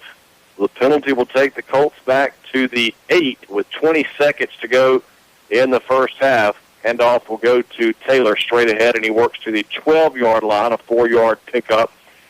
And that should bring the first half to a close. Colonel's not going to bother with another timeout. Indianola Academy will take a 6-point lead into the break. They're on top of Bayou Academy, 13-7. So after an 18-minute lightning delay to start this thing, a good first half overall for the Colonels. They're on top going to the locker room. Coach Nestor will certainly take that. A lot of things for the Colonels to build on in the second half, and we'll see what Coach Tommy Nestor's crew can do with the Colts over the last 24 minutes of this one. I've been compared to a lot of things in my life, but being compared to The Undertaker being revived is one of the best. I think that is awesome, Nick Gerard. It's been an exciting half. Glad to be here. It's been a wonderful first half of football 2019. Yes, Brady has been revived here. You're not hearing echoes or rumors or anything. So just filling in this week. Hopefully going to bring the Colonels some good luck. We got that 48-game Legion Field win streak going. Right now we'd like to move it up to 49, and Colonel's really doing pretty good. I'm very proud of them, and almost not shocked. I would have thought that Bayou Academy would have had a little bit more fight in them. Being the larger school, I thought that they would have put together something a little bit more attractive than they have so far, but they just really shot themselves in the foot here a lot early and often by having several fumbles, key fumbles at key times whenever they were moving the chains, and Indianola Academy able to capitalize and get on the ball and stop those drives. And anyway, we capitalized fast early and often, and we really, that was a nice long drive there to end the half. Hate that we didn't get any points out of it, but the Colonels have no reason to hang their heads. Defense has done great so far. Special teams, other than that one not breaking down on the kickoff return, has done great as well, too. And so anyway, it's been a great first half for the Colonels. Colonels on top 13-7 at the break. Stay with us. The Larry Vance Scott Station halftime show is up next. You're listening to Colonel Football on Super Talk for the Delta. Smokeaheadas. Some can't even pronounce it, but everyone agrees that Los Smokeahedas has delicious, authentic Mexican food that makes your mouth water. Satisfied customers from all over the Mississippi Delta dine with Juan and his staff every chance they get, and you will too. Los Smokeahedas also has a party room that you can reserve for birthday parties, anniversaries, and just a good time. You won't feel crowded, and the atmosphere is that perfect setting for authentic Mexican food. That's Los Smokeahedas Mexican Restaurant, Highway 82 in Indianola. Hi folks, Brady Smith with Sunflower Lumber and Home Center here to tell you about our company. Since the 1940s, Sunflower Lumber has been in the same location with the same mission we have today. That's customer service and satisfaction to the fullest. Our dedicated, knowledgeable staff is here to work for you, whether adding on to the hunting camp, updating your kitchen or bath, spring cleaning around your property, or replacing your roof. We're your first stop for all your project needs. Stop by today at 204 Highway 82 in Indianola or give us a call at 662-887-1511 and see what shopping local can do for you. That's Sunflower Lumber and Home Center, and go Colonels. Pecans are only the beginning of what you'll find at Indianola Pecan House. Stop in for gift items from your favorite universities, great silver and gold jewelry from designers like Ronaldo, gourmet food items, cupcakes, caramel and pound cakes, pecan pies, all made fresh daily. And they also create custom gift baskets for any occasion. Come in and sample their most recent flavors of pecans, crunchy praline popcorn and crunchy praline. Serving pecans around the world for over 30 years from 1013 Highway 82 East, Indianola Pecan House, home of the original praline pecan. Olivia, where are you going? To Pat's store. Why are you going there? To help Sugar fix his book. Wait, hold on, I'm coming with you. What are you going to do? I am going to help customers. Call us at Robertson Floor Service. We can beautify your house and satisfy your flooring needs. Robertson Floor Service has been serving your flooring needs since 1992. When it comes to floors, we've got you covered. 662-887-4477. Come to Robertson Floor Service and get a free Coke.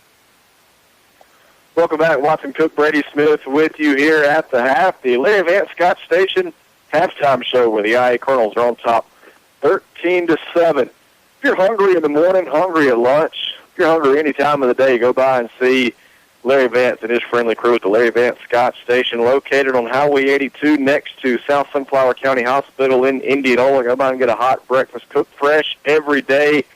Go by and get a plate lunch. All the farmers love going by the hot plate lunches every day. It's the Larry Vance Scott Station. All the Colonels fans roam. That's what we'll say. All the Colonel fans roam. That's what it is. That'll be it. There you go. A good first half for Indianola Academy. They lead it by 6 over Bayou, 13-7 at the break. Don't forget, coming up here in just a little bit, we'll have Lost Pizza trivia for you. We'll run down some first half stats for the IA Colonels, who again lead it by 6 over Bayou Academy. Looking on the offensive side for IA, Thomas Putnam, 1 for 5 in the first half, 32 yards. He did have the one interception that was returned for a touchdown. That's the only points for the night so far for Bayou Academy was the pick 6. Leland Selby had the one reception for 32 yards. On the ground, James Hill, 11 carries, 53 yards and a touchdown. Woods Toller, 5 carries, 53 yards. Leland Selby, 6 carries for 24. Thomas Putnam, 3 carries, 17 yards and a touchdown. And Walker Zapponi, 1 carry for 1 yard. On the defensive side, a big first half for Braden Kimball. He was in on 5 total tackles, had a fumble recovery. A fumble recovery also for John Landon Chisholm. 4 total tackles in the first half for John Luther Selby, 7 for Ashton Powell, 4 solos and 3 assists. 4 total tackles for, I believe I mentioned John Luther Selby.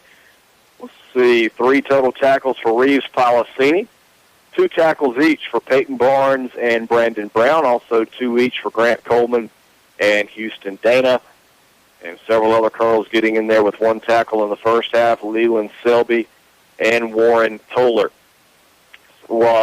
Not an explosive first half by any means, but like you mentioned, the real story was Bayou Academy shooting themselves in the foot. They had the miscues on their first drive that led to a punt. They fumbled it twice. But the Colonels have been able to move the ball when they've got it and sustain some drives, and that's been the difference in the first half. Been a good ball game overall, first night out. Yeah, it really has. You know, Bayou Academy started out with the butterflies in their stomach, and Indianola Academy got the advantage in that they started on the defensive side of the ball And, the main recipe for success on that is just get to the ball and make some things occur. Bayou Academy having a miscue early there with that fumble. Indianola Academy able to capitalize on it, starting with the short field position at the 25-yard line. Easy to knock on that door the first play. Whenever you're a quarterback going up under the center for the first time and you only got to get 25 yards to score your first touchdown, that's awesome, Watson. That has got to be a confidence booster there. Thomas Putnam doing a great job, though, commanding that field out there like a nice colonel. That's what we'll say. Yeah, good job. And anyway, did a great job out there driving those colonels into the touchdown to the land of milk and honey, I guess you would say, and getting in there and getting that first touchdown up under our belt for the season. Nice job there, and I like, we used and utilized the speed, got outside the tackles, was able to stretch the field. We figured out that's where we're going to be able to capitalize on this team, and many teams this year really just get to that outside, but the passing game will come along, but we just got to start maybe hitting a few little out routes, a few short passes, get that confidence up under Putnam, because there are going to be situations this year where we are going to have to call on it and rely on it. And I did like to see, though, I heard you in the first half stats there call out several running backs' names. So that is what we have there. We had Michael Sykes. We had Dalton Sykes. You also had Ashton Knight. They had several running backs back then as well, too, where, they all kind of complemented one another, and you wouldn't just wear out one person. You could pad it off to say that you have a lot of talent here on this team. And no doubt about it, and the Colonels been able to spread the ball around and look for them to continue that in the second half. As we continue here with the Larry Vance Scott Station halftime show, time to throw out some trivia, some Lost Pizza trivia. You'll have a chance to win a $10 gift card from Lost Pizza of Indianola, and we will note that gift card will be good only at the Indianola location, so please keep that in mind. The number to call, if you know the answer to our question, is 662-207-8335. Again, that number to call is 662-207-8335. And tonight, we want to know, as head coach at Indianola Academy, Tommy Nestor has faced Bayou Academy 9 times prior to tonight. What is his record against Bayou Academy as head coach of the IA Colonels? 9 meetings prior to tonight. What is Tommy Nestor's record against Bayou Academy? If you can come up with the answer, call 662-207-8335. Try to win a $10 gift card from Lost Pizza Company of Indianola.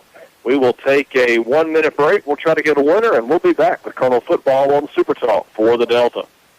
David Smith Construction of Inverness is a proud Indianola Academy sponsor. At David Smith Construction, our reputation is building every day. And Coach Tommy Nestor and the Colonels have built a winning tradition that we are proud of. Whether it be commercial or residential, let us take care of your building needs. We've been building for satisfied customers since 1982, and we would love to add you to that list. David Smith Construction is located on Highway 49 in Inverness. Call David Smith today at 265-6060.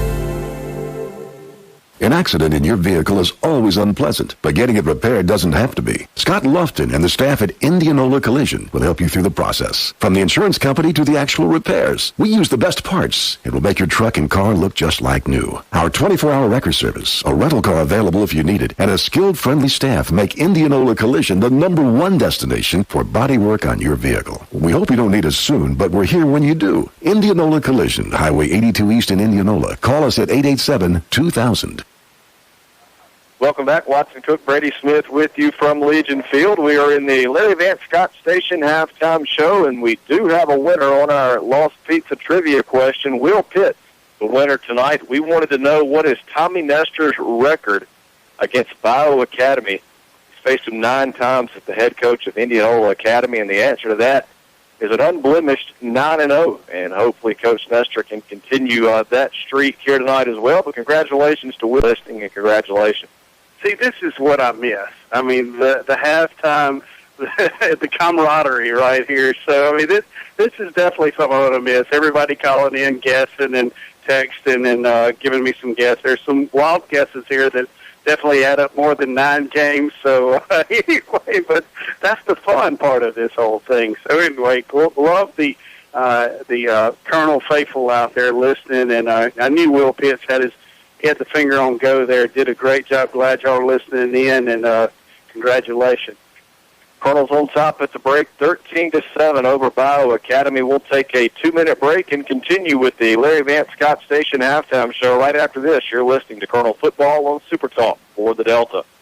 Looking for another choice for your prescription needs? Try any of your local Good Neighbor pharmacies and experience the difference your friends and neighbors are already enjoying. Your local Good Neighbor pharmacies serving the Delta with 5 convenient locations. City Drugstore, Hollandale, Cleveland Medical Arts, Cleveland, GMP Pharmacy, Belzona, Yazoo Drug Company, Yazoo City, Magic Mart Pharmacy, Indianola. Your Good Neighbor Pharmacy, where you get same copay and better service. Experience the Good Neighbor difference. Bring your prescriptions in today. Your local Good Neighbor pharmacies serving the Delta with 5 convenient locations. Proud supporters of Colonel Football, the Tackett family, owners of Heartland Catfish Company, farm 7,200 surface water acres of catfish and 15,000 acres of grain land. That makes us the largest single grower of farm-raised catfish in the U.S. Heartland is committed to supplying our customers with the highest quality farm-raised catfish products. Be sure and eat catfish raised in the Mississippi Delta by looking for the Heartland seal, smooth, clean fillet cuts that meet the highest standards, just like Indianola Academy and Colonel Football. Heartland Catfish, a proud sponsor of Colonel Football.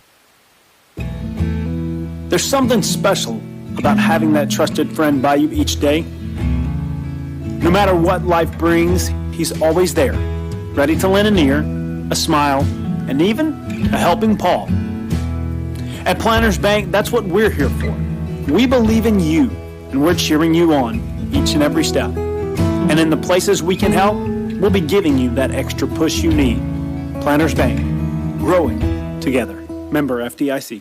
John Deere Gators from Wade Incorporated are tough, strong, and durable all year round. Whether you're hunting, maintaining the yard, or just enjoying the outdoors, you can be ready to work hard and play hard. With up to 72 months financing, Wade and John Deere can get you rolling in a John Deere Gator this year. Visit wadeinc.com for more details. Wade Incorporated, your North Mississippi John Deere dealer, delivering service, solutions, and success since 1909. Coach Tommy Nestor here for South Sunflower County Hospital.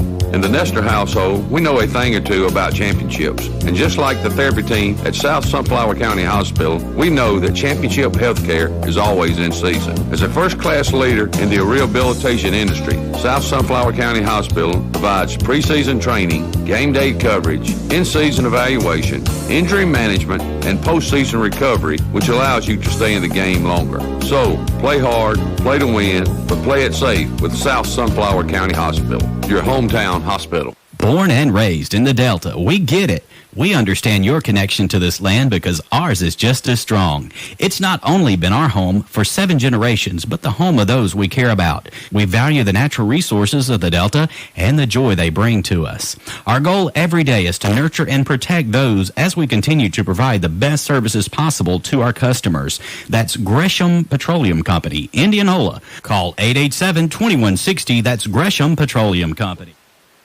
Welcome back. Watson Cook, Brady Smith with you from Legion Field. Indianola Academy on top of the Bayou Academy Colts 13-7 as we continue with the Larry Vance Scott Station halftime show. Larry Vance Scott Station located on Highway 82 in Indianola next to South Sunflower County Hospital. Go by and see Larry for hot, fresh breakfast every morning. Go back and get a plate lunch, cold drinks, snacks available as well, all at the Larry Vance Scott Station, located on Highway 82 in Indianola. And you said that's the place where Colonel fans roam, correct? Colonel fans roam. Yeah, I like it. That rattles off the tongue easy. I think that's what it's going to be. I like it. Congratulations to Jay Carey, who is our NOLA Nutrition giveaway winner in the first half. Congratulations to Will Pitts, who was our Lost Pizza Trivia winner. Don't forget, we've got another opportunity in the second half, the first Colonel touchdown of the second half. You'll have a chance to win a $25 gift card from Lavender Lane. Be the first to text your name to 662-873-3437 and win a $25 gift card to Lavender Lane. And again, we thank all of our sponsors for allowing us to bring you Colonel football week in and week out here on Super Talk for the Delta. Been a good first half for the Colonels. Hopefully they can continue that here in the third and fourth quarter, start the season off 1-0, and extend that Legion Field win streak like you mentioned earlier. Well, yeah, I'm excited to see if we can do that. I tell you, I know that's in the back of our minds here. We're going to see, who made the most adjustments. Like to see that Putnam's coming up here, getting warmed up on the sidelines, and he looks ready to roll. He kind of made that awkward fall early in the second quarter. Glad to see he's recovered from that. Hopefully won't have anything from that, and hopefully the Colonels can get this thing rolling and go on and get him pay dirt several more times. 6-point lead just isn't enough. Bayou Academy does have the potential to make some scores. Very talented young team. But the Colonels' defense right now has really been the talk of the town. That's been the part of the game that's been the most successful. Colonels just getting to the ball, and, on that one long drive that the Colts had, I think you said it was about 15 plays, the Colonels just did a great job of taking advantage of a miscue there. Aguzzi, their quarterback, was substituted on the play where the snap was over there, and Aguzzi made a nice long play the play before, and he got taken out where the Colts getting cute. Did he get hit hard? What occurred there? I think there was a pretty good hard lick that the Colonels put on Aguzzi, and he had to get out there to maybe get some equipment adjusted or something. Nonetheless, the Colonels were able to capitalize on it. So you like to see that the Colonels are making some good plays out there on the defensive side of the ball, getting to the ball and making some things happen. The Colonels won the opening coin toss, deferred their option to the second half, so the Colonels will get the ball here as we start the second period, and it looks like Leland Selby and Houston Dana going to go back deep to return the kick. We saw Putnam back there earlier. That's going to be Dana and Selby. As Barkman will tee it up at the 40, Colts will kick left to right. Colonels will work right to left here as we open the third quarter. Indianola Academy on top 13-7. Thankful so far, all the rain we saw on the radar earlier, it has held off and hopefully is dissipated and going away for the night. Barkman approaches the tee. Second half is underway. It's a high end-over-end kick. Dana going to take it at the 12. Looks to return room up the middle. Now bounces right side. A little burst of speed. Gets across the 30, up to the 32, maybe the 33 before he's taken off his feet. Decent return there. A nice field position to start this drive for IA. They'll put it at the 31. That's where the Colonels will start first and 10. Well, the Colonels are going to come out, I believe, once again rely heavily on that run game, that offensive line, really lean on them. We practice. This is what all those summer practices are about. It's been very hot. Those guys have been getting after it all summer. This is where it's going to pay off. High formation behind Putnam. Ball is on the ground. I believe Putnam was able to fall on it. That'll be a loss of 1 back to the 30 to bring up second and 11. Couldn't tell, was it a bad snap between the center and quarterback, or nonetheless, Indianola Academy was able to retain the ball, and loss of 1 on that play. But Colonels, that's not the way you want to start out a half. Second and 11 from their own 30. Ball on the far hash. Putnam runs the option to the near side. Going to keep it for himself. Gets a block from Toller across the 40, 45, 50. In Colt territory, taken down out of bounds. They'll mark it at the 41. A Greenville Motorsports first down, a 29-yard run for the senior signal caller. Great job running that option to the left. Was going to have to use the left hand to pitch, and I don't know what happened to the defensive end or anybody there for Bayou Academy. They crashed hard that time. Indianola Academy had nothing but running room out there. Great job by Woods Toller up front, making a nice block. He blocked one of the up backs, and next thing you know, Thomas Putnam had nothing but Big Green to run into for that first down. Ball on the near hash, first and 10 from the Colt 41. Toss goes to Hill, and he's brought down at the line of scrimmage. Nowhere to go there. Alex Threadgill comes up to make the tackle. It'll bring up second and 10. Threadgill did an awesome job there for the Colts defense, working straight across the face of Ashton Powell and also number 14, Grant Coleman, back there blocking. And Threadgill just doing a great job of shucking him off at the last second and making a nice tackle for the Colts defense. Second and 10, Colonels from the Colt 41. Ball on the far hash, just underway in the third quarter. Colonels up 13-7. Putnam rolling left, tosses downfield, incomplete, in and out of the hands of Powell. He had it. I think thought about running for 6 before he secured the football. That'll leave the Colonels with 3rd and 10. Now, the flag is down. Yeah, I saw a nice pancake block by Drew Tannehill. The officials saw maybe a block in the back or a hold or something. But I tell you, Drew Tannehill came out of his shoes that time, made a nice pancake block. Going to have to give him the early nod for the Bills Body Shop collision of the game right there. Did a great job up front for the Colonels offensive line. Going to get called upon more times this year as the season progresses. The junior is. We'll wait on the call from the official. It'll be a hold against the Colonels. He'll mark it off from the 47, put it at the Colonel 42.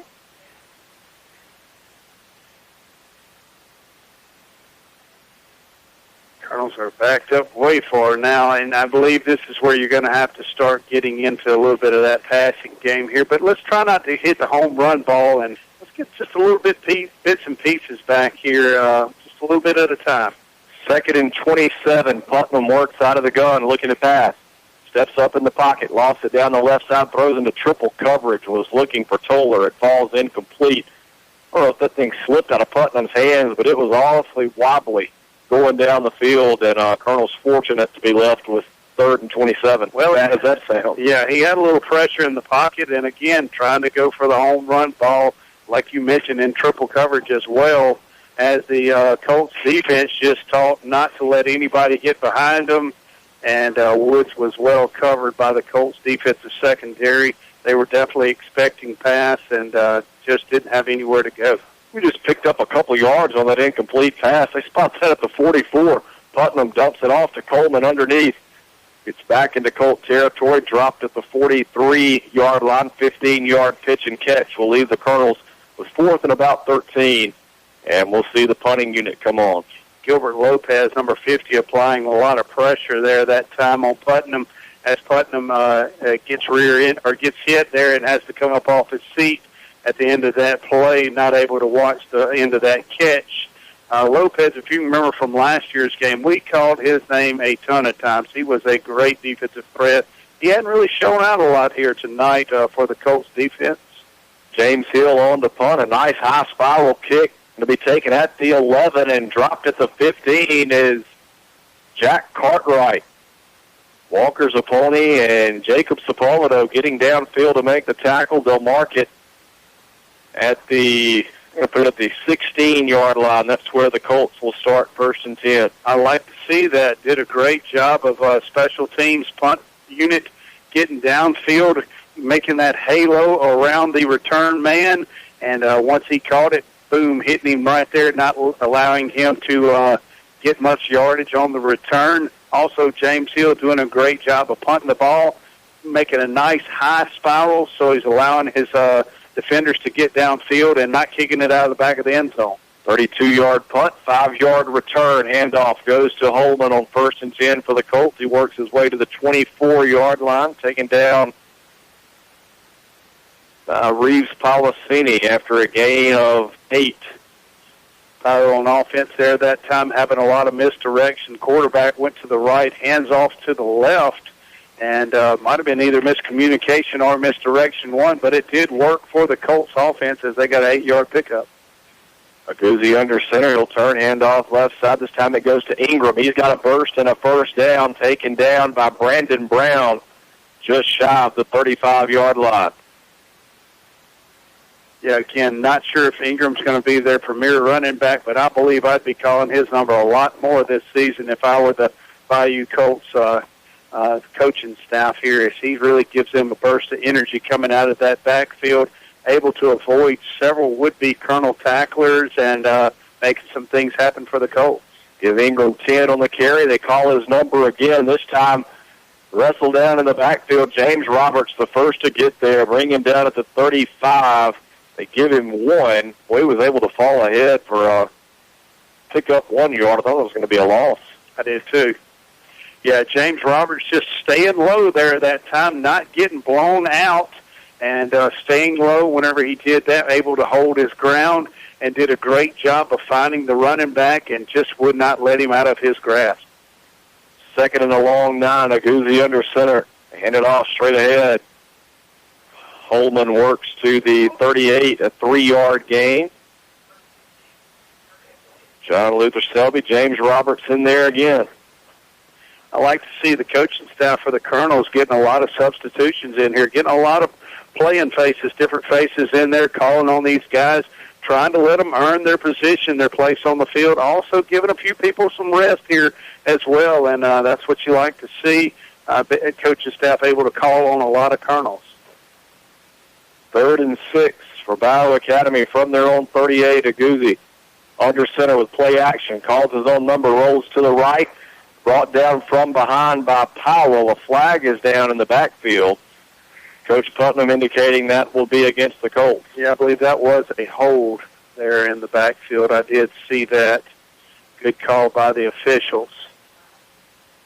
7 minutes to play in the third quarter. Indianola on top of Bayou, 13-7. This will go against Bayou Academy, and the officials will mark it off from the 36.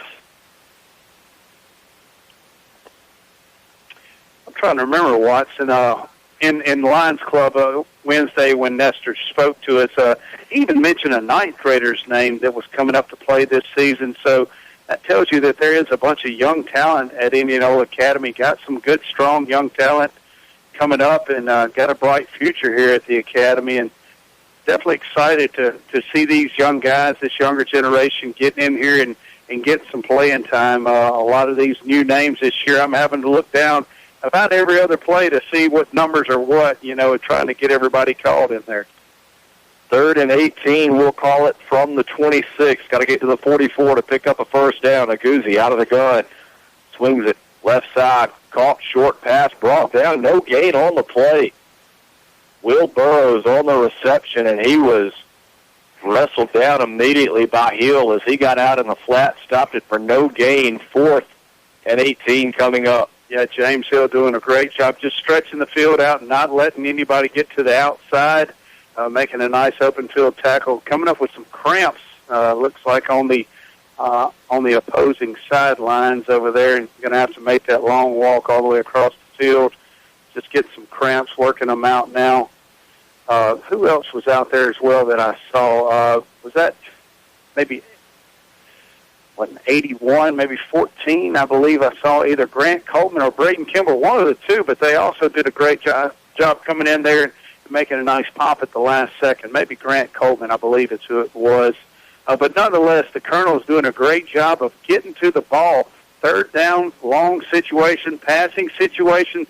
Colonel's kind of have to play back on their heels, but at the same time, I like them playing with that aggressiveness and that energy. Great job getting to the ball, and did a great job as soon as the Colts caught the ball, were able to wrestle them down there for no gain. 6:07 to play third quarter. Colts looking at 4th and about 18, 19 yards, and we've got a timeout for a water break on the field. Indianola leading 13-7 midway through the third quarter. A reminder that first Colonel touchdown of the second half, you can win a $25 gift certificate from Lavender Lane. Be the first to text your name to 662-873-3437. And maybe you can learn to love to shop Lavender Lane, as their website says. Check them out online, see all their inventory. They've got some of the latest trends in women's fashion and clothing, and glad to have them on board this season. You've been there a time or two, right? Yes, I have, actually. Cartwright to punt it away as Selby will haul it in at the Colonel 47, and a short return. He's tripped up. They'll mark it at midfield, so give him 3 yards on the return. Colonels will start 1st and 10 from the 50. I bought a gift card, but I bought something. That counts. That counts for sure. Yep, love to shop local and spend as much money around here as I can. Definitely, that's where we're going to get our tax base, maybe get some of these potholes fixed. I did I did ask the mayor the other day, there's out here in San Francisco, they have these pothole renegade bandits or something, the pothole bandits. They're fixing potholes out there on their own. I asked him, did he expect any patrons fixing any around here? He said no. First and 10, Colonels. Leland Selby takes a toss around the left end and works to the 41, a 9-yard gain. Will leave the Colonels with 2nd and 1. We need to make our own pothole posse around here. Could be on to something. Yeah, really. But basically, I think it's out in San Francisco or Oakland. The public is putting the matters in their own hands, fixing their own roads. It's not legal, though. They did determine that. So if you got any wild ideas up your sleeve, think twice about it. And Mark Selby out at the 42, so an 8-yard carry, 2nd and 2. It goes to Selby again. This time he's got the Greenville Motorsports first down inside the 40. We'll see if they mark it at the 39 or the 38. Speaking of potholes, Leland Selby paving the way there, doing a great job running downfield with authority, shucking several would-be tacklers that time on the way to moving those chains for the Colonels' offense. 4-yard pickup to the 38. Clock runs, or I beg your pardon, clock is stopped with 5:35 to go third quarter. Colonels on top 13-7. I formation in the backfield behind Putnam. Handoff goes to Selby again. Boy, they are pounding the sophomore right now. And he works to the 35 before he's knocked off his feet. Another 3-yard carry will bring up 2nd and 7. Do I see Stephon Smith on the sidelines? I believe this is him over here. Going to Hines Community College, I believe week 2, they come to Mississippi Delta Community College. So going to be a homecoming of sorts over there. I know so if some of you people are wanting to see Stephon still play, head to Moorhead, Mississippi, and watch him in week 2. Is a large young man. Yes, for sure. Thomas Putnam keeps it for himself around the right side, gets 1 to the 34. Leave the Colonels with 3rd and 6. Peyton Horn coming up to make the stop for the Colts. You know, I've been pulling for him for the past 4 years to make good plays, but being an MDCC Trojan alumni, I guess I'm going to actually have to pull against him for once, so that's going to be a tough thing to call. 3rd and 6. Putnam runs the option left side, going to keep it inside the 30. Stretches to the 28, going to be close to the first down marker. That is a smart heads-up play by your senior quarterback. He knew he had to get to the 28 to pick up the first down. Started going down at the 30, and he made that extra lunge to try to pick up the 2 yards. That'll depend on the spot. Officials are looking across the field. We may have another measurement, and we will. Yeah. Well, you know, it's very weird to see that the option play is as wide open as it has been tonight. The Colts really are not defending that call well at all. And the weird thing about it is normally whenever they do defend it, the quarterback has to get in the pitch situation. Heck, he's not met downfield, but, 8 yards downfield, he's not having any pressure at all to have to make that pitch or anything. So he just turns it and tucks it, runs it upfield. And, there's no presence there, defensive presence at all for the Colts. Very weird. Just not normally something that you see on the option play. And the Colonels, give them credit. Putnam does a great job of getting there and making a play for the Colonels offense. It will be 4th and inches for the Colonels. 4:20 to go in the third quarter. Indianola on top 13-7. Would love to pad that lead a little bit. I do see we don't have James Hill in the backfield as he is over here working for cramps on the sideline. So definitely going to make a pretty interesting call play selection for Nestor, but the beauty of it is you do like to see that you have plenty of people to call on. Thought we were going to see Wade Lang in for the first time tonight. He made his way on the field, then was called back. 4th and short. Putnam under center. Ball at the Colt 29-yard line. Straight ahead, Ashton Powell takes a handoff, dives forward, and he's got the Greenville Motorsports first down. Give him 2 to the 27. And Bayou Academy really stacked it up between the tackles that play, but the Indianola Academy offensive line, anchored by several of those seniors, did a great job getting that first burst of initial surge and able to move those chains forward. Ashton Powell, that is a big young man to take down, and he was able to just lunge forward as well, get those yardage needed for the first down. First and 10 from the 27. Putnam will toss it near side to Selby. Not a whole lot of running room there. He might have picked up one. Keith Bartman coming over to make the stop along with 50 Gilbert Lopez, and it's very weird that we hadn't called his name a lot tonight for the Colts defense. I'm telling you, I remember that playoff game last year. That young man came alive, and I remember even saying he's a junior, so he's going to be a force to be reckoned with next year as well. And young man really has had a very quiet game tonight for the Colts defense. 2nd and 9 after a 1-yard pickup. 6-point lead for the Colonels, looking to get some insurance here late in the third quarter. Hill goes in motion and slips down as Putnam turns to hand it off. Hill goes down on his own, and cramp may have bitten him again. He's slow to get up. They're going to mark it back at the 28, a 2-yard loss. Got 15, Leland Selby coming back in again for Hill. James, the senior, definitely hates to not be able to get his plays in right now and help his team and his offensive unit keep marching towards this end zone and pay dirt. But you definitely have to have your health up under you as well, and we got to be thinking more down the line of week 8, 9, and 10 and playoffs, and I know that's a long ways away, but at the same time, we need him healthy, and that is the beauty of having that good stable of backs, having several options in front of you there, and Coach Nestor going to call on several other players to make the plays right now. Under 3 minutes to go in the third quarter. Colonel's on top, 13-7. Third and about 10.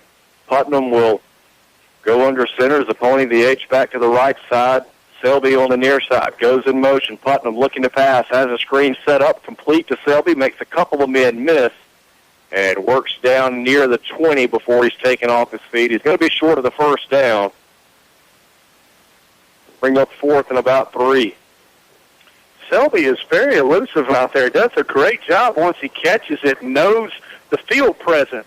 He knows where he's feeling the heat from, and he was able to avoid it several times. Colonel's going to go quick to the line. They toss it left side to Selby. Finds a hole and brought down near the first down marker. Looks like he got it by half a yard. I'm looking at the official on the near side. He has his feet just inside the 17. Number 12, Walker's a pony. Definitely a burst of energy, a breath of fresh air there. Nice hit up front. Another nominee for Bill's Body Shop Collision. He made a nice paving block up front, able to catapult Selby into that secondary and make a nice run and an effort towards that first down chain marker. Going to have another measurement here as Woods Toller came up a little slow that time. So right now you've got Toller, Hill, Powell all on the sideline. Looks like fighting maybe some cramping issues. Bring the chains across the field. 1:55 to play third quarter. Colonel's on top, 13-7. Also right here, Leland Selby getting up there. Yeah, he lost his helmet on that previous play, so he's going to have to sit out a play. They do say first down, Colonel, so a Greenville Motorsports first down to the 17. 11th play of the drive coming up here for the Colonels. They started at midfield.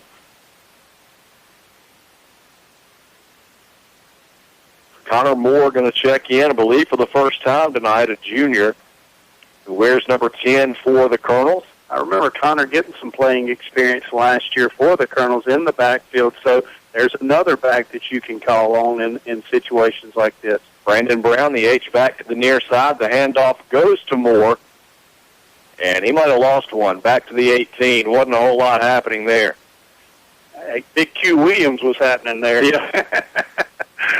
Young man just stayed low that time and shucked his blocker at the last second and introduced or welcomed Connor Moore to the game. Not very fun at all. And Connor, I hated that for him because I felt that hit up here.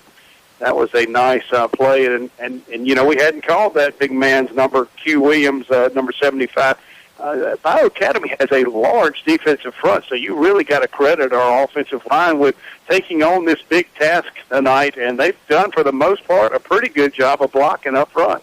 2nd and 11, under a minute to play third quarter. Toller comes in motion near side. Putnam runs the option, short side of the field, and scats inside the 10. They'll mark him out at the 9-yard line. A 9-yard pickup will bring up 3rd and 2. Once again, I like to see 5 yards down the field before any, would-be tackler for the Colts coming up and threatening to hit Putnam even. So, on an option play, that is just very odd. James Hill, I think, about to get a mustard shot on the sideline. I hadn't seen that in a while. Nice. Timeout on the field. 13-7 Colonels with a 6-point lead, and would desperately love to punch it in here. 13th play of the drive coming up. Under 1 minute to go in the third quarter. See what Nestor dials up coming out of the timeout on 3rd and 2. Stefan's trying to feed. Is that Powell on the sidelines? Yeah. And then Tim's is walking over there trying to give him a shot of mustard as well too. So trying to work these cramps out of these young men. They're getting called upon a lot. Both of those guys playing, Ironman football, having to go both ways. And it's nothing new to football or this level of football. Indianola Academy over the past couple of years, though, has just had the numbers game there on their side and able to play, and enough talent to be able to play one way a lot of the players, and Ashton just going to get called upon a lot. And it's hot out there right now. It's very hot. These guys are conditioned, well-conditioned, but at the same time, this heat is just out there, and it's going to get you. It does it every year, every team we ever play. Sometimes the Colonels have avoided that. Sometimes they've had it as well, too, fall on our end, and tonight it is falling on our end. The 3rd and 2 from the 9. Putnam will be under center, and now we've got another timeout. Colonels want to perhaps rethink what was dialed up on 3rd and short. We'll take a quick break. We'll take 30 seconds and be back with Colonel Football on Super Talk for the Delta. Grocery professor, and I'm about to lay some learning on you, so pay attention. This is how shoppers value food works. It's simple. The price on the shelf is what they pay to get the food, and then they add 10% at the cash register. It ain't a tax. It covers all expenses, the rent, the payroll, electricity. Them coolers don't run on unicorn sneezes. Look at it like this. If you're paying for Shoppers Value to find out the best food at the best price, then that's the deal. Shoppers Value Foods. Highway 82 in Indianola. Class dismissed. Welcome back. Watson Cook, Brady Smith with you from Legion Field. Coming out of the timeout. 3rd and 2 for the Colonels from the Colt 9. Just over 30 seconds to go in the third quarter. Putnam under center. I formation in the backfield. It goes straight ahead. Walker's a pony inside the 5. He's got a first down. They'll mark it at the 3. A 6-yard run for Zapponi, a Greenville Motorsports first down. And a great run, running between the tackles. They're just off his tackle's rear end, getting in there, really calling on number 66, John Lennon Chisholm's number, saying, hey, I'm coming up in here. Let's open the hole. Goes to the pony again, and is he in there? Yeah, no. They're going to mark him down at the 6-inch line. Wow. You can't get any closer than that. We're going to have to teach that man how to forward lunge. 50, Lopez's helmet comes off, so he's going to have to check out a play. That is a good thing for the Colonels' offensive line. We're going to see that big surge up there. I would love to tack on one more score here just before the start of the fourth quarter. It would be very nice to have a 2-score game for the Colonels' favor. I would love to know just how much space is between the nose of the football and the goal line. Putnam under center. It goes to Zapponi. Does he get in this time? Yes, he does. Touchdown, Colonels. Zapponi plunges it in from 1 yard out. The Colonels go up 19-7. Don't forget, you can text 662-873-3437. Be the first to text your name. Win a $25 gift card from Lavender Lane. We've got a winner already, Nanette Long. Congratulations. She is our Lavender Lane winner tonight. We'll get you the info on how to get your gift card if you'll stick around for a little bit with us. We're going to have to clarify. They got to text you, not me. And of course, that's what I wrote earlier for Lost Pizza Trivia. Don't text me next week because you will not be eligible. I will not be here next week. And we also said that you could only win once a year, or Watson really, he didn't care. Fumble snap on the extra point. Putnam comes up with it, throws toward the end zone, caught with a 2-point conversion.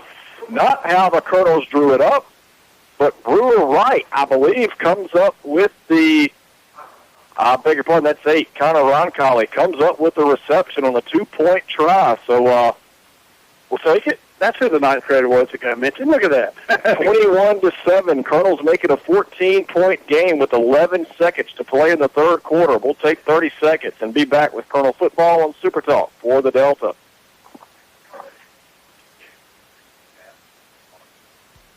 I'm Greg Bills from Bills Body Shop in Rubel, Mississippi, and I want to fix your car. We've been in business for 40 years in the same location. We're a family-owned business and currently have 3 generations still working under the same roof. If you're ever in an accident, we can tow your vehicle, help you with your insurance claim, get you in a rental car, repair your vehicle, and deliver it back to you in usually under a week. We're located at 501 South Oak Street, Highway 49, Louisville, Mississippi. Give us a call today, 662-756-2745. You won't be disappointed.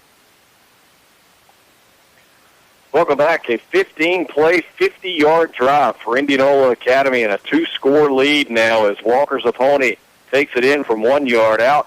The botch snap on the extra point turns into a 2-point pass from Putnam to Connor Roncalli, and the Colonels on top 21-7 with 11 seconds to play in the third quarter.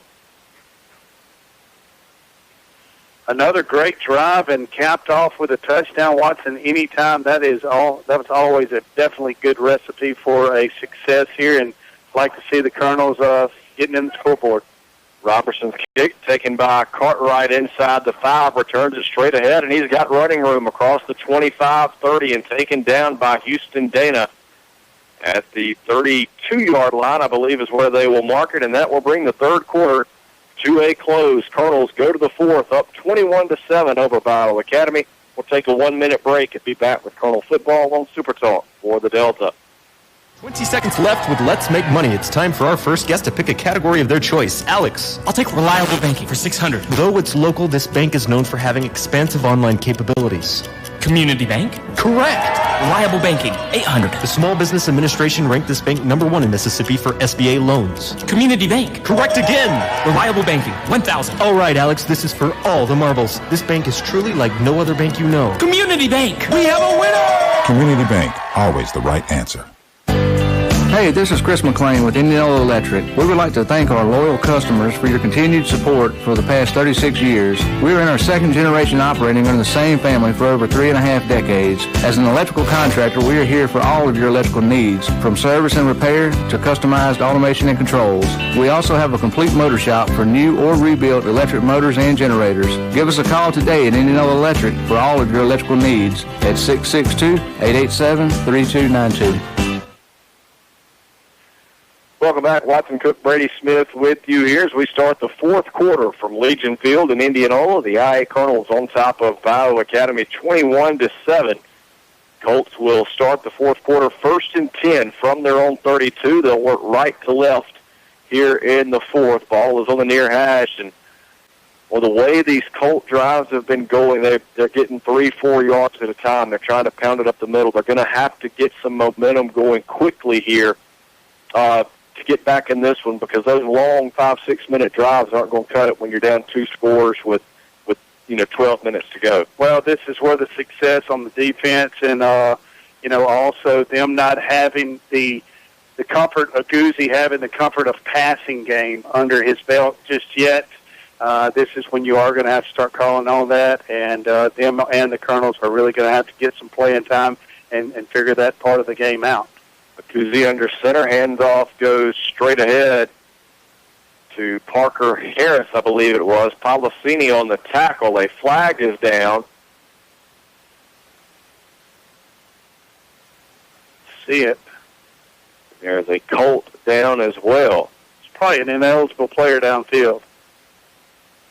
The flag. That was the oddest play I could think of. I don't know. I looked. What? It was probably Irby. Where's I don't see the flag now. Was there a flag? Yeah, it's on the other side of the player over there. Yep, okay. It's right there on the ground. I do see it now. And that was Reeves Norquist, I beg your pardon, on the carry. He was the Colt slow to get up. He'll mark his progress to the 33-yard line, a gain of 1. We'll check the penalty marker. They hit that thing between the tackles real quick, and the Colonels were able to be alert and get up there quick to the ball and have that head on a swivel, and the Colts weren't able to take advantage of that. Unsportsmanlike conduct against the Colonels is the call. I thought that was horseplay on the Colonels. I wasn't sure. Glad you're here, man. Glad you're here for another season. Now, refresh my memory. What's Irby's last name? God, I don't remember now. What bootlegger? Bootlegger. Yeah, that's right. Darren sure was. I knew we got you back up here for a reason. Yeah. Penalty will take the Colts up to their own 48-yard line, 15-yard penalty, 1st and 10, Bayou Academy. 11:48 to play in this one. Colts down 2 scores. 21-7, Indianola leading in the 2019 season opener. Colonels will be back at home next week to take on Pillow Academy. 1st and 10 Colts. Aguzzi under center. They hand off straight ahead to Taylor. Braden Kimball among the first to get there, along with Peyton Barnes. Kimball at the last second from his defensive end position scooted over right across the face of that tackle and shot that B gap instead of staying for outside containment, and it put him right into the play. Just wasn't able to hit him low enough, and the Colts running back kept those feet churning, was able to drag Kimball forward for 5 yards. Kimball's got to stay low and wrap up and make that tackle and hold on to him, use a little of that weight, pull him backwards there. Don't let him fall forward. 2nd and 5 from the Colonel 47. And we've got a whistle and a timeout, Bayou Academy. That'll stop the clock with 10:45 to play. Leaves Bayou with only 1 timeout remaining in the second half. Colonels on top 21-7. We'll take 1 minute and be back with Colonel football on Super Talk for the Delta. Get ready for the woods at Outlaw Sporting Goods in Greenwood. Find stands, attractants, feed, ammunition, rifles, and shotguns. Outlaw is a certified Benelli dealer. Find boots and clothing from Southern Marsh, Cool, and Drake. We have a wall of handguns, archery range, bows by Hoyt, Elite, and Bowtech, crossbows, youth bows, Rage, broadheads, Yeti coolers in every size and color. Duck hunters, we have decoys, shells, and waders. If you need it, Outlaw Sporting Goods has it. When you leave Outlaw Sporting Goods, you just feel better. Outlaw Sporting Goods, Greenwood. Right now, 1 in 3 drivers is cruising around in a state of skepticism, wondering how much value their car insurance company is really delivering. If you're one of those, State Farm agent Andy Daniels of Indianola can help you get to a better state of mind. He'll talk with you, listen to you, and he'll put together a policy that has you written all over it, from cost to coverage, backed by 24/7 customer support. Call State Farm agent Andy Daniels of Indianola, 887-1561. Welcome back. Coming out of the timeout, Bayou Academy looking at 2nd and 5 from the Colonel 47. Ball is on the near hash. Colonels working with a 14-point lead, 21-7 with 10:45 to play.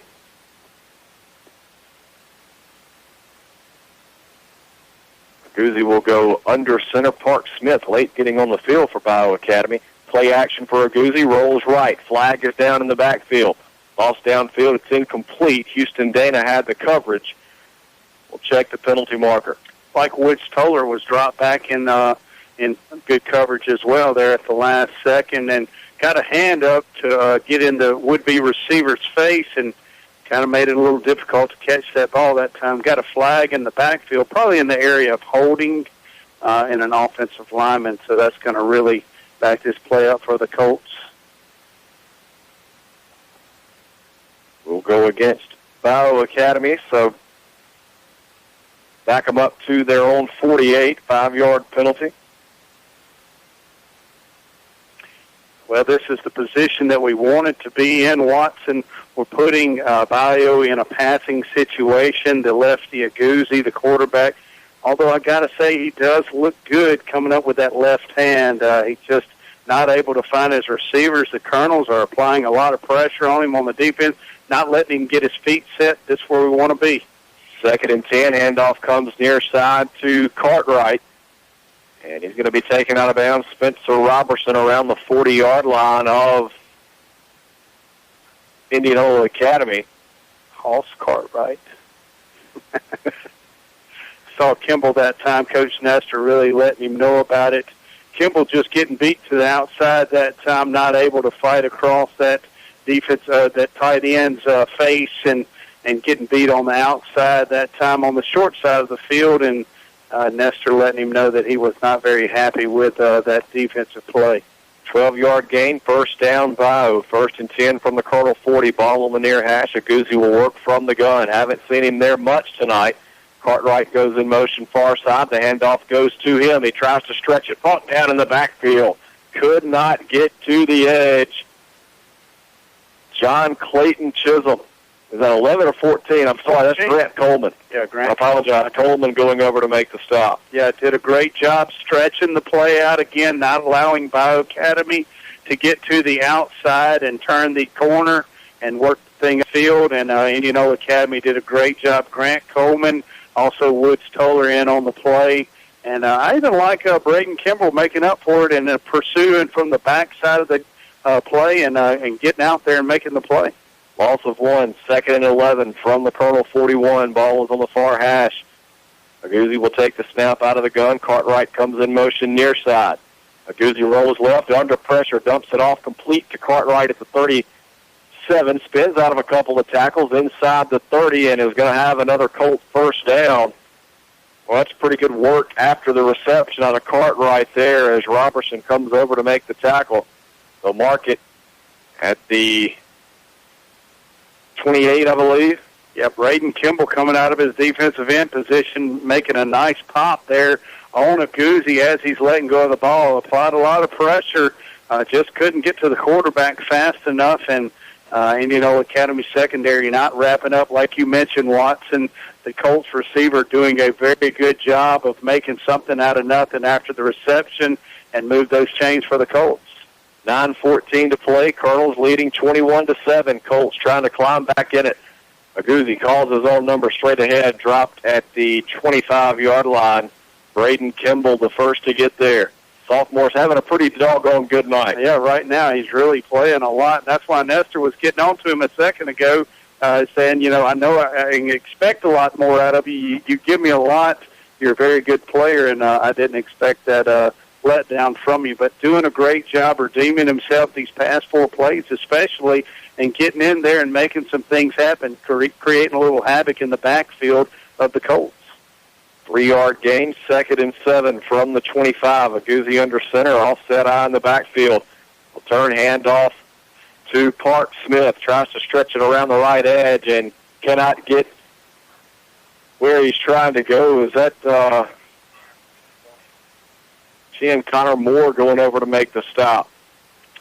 Bring up 3rd and about 2. Yeah, I saw Woods was in there, and he had the right positions. Colonels came up and made a big play there. They've been Connor Roncalli in on that last tackle. Handoff goes to Ingram around the right side. He's got the first down. Tripped up by Toller. Dana comes in to clear up the tackle, but it will result in a Colt first down. I can say this. I don't like seeing a bunch of Indianola Academy players limping around out there. Those guys are getting hurt and getting the cramps developing out there, and it's not able to shake it. That's kind of scary. Maybe this team might not be as conditioned as they have been in the past before. I don't know. Are getting caught a bunch tonight, but we are getting a lot of substitutions. 1st and 10 from the 16. Aguzzi looking to pass, rolls left, fires downfield, caught by Cartwright and into the end zone for a touchdown. The Colts strike with 7:21 to play. Aguzzi to Cartwright from 16 yards out.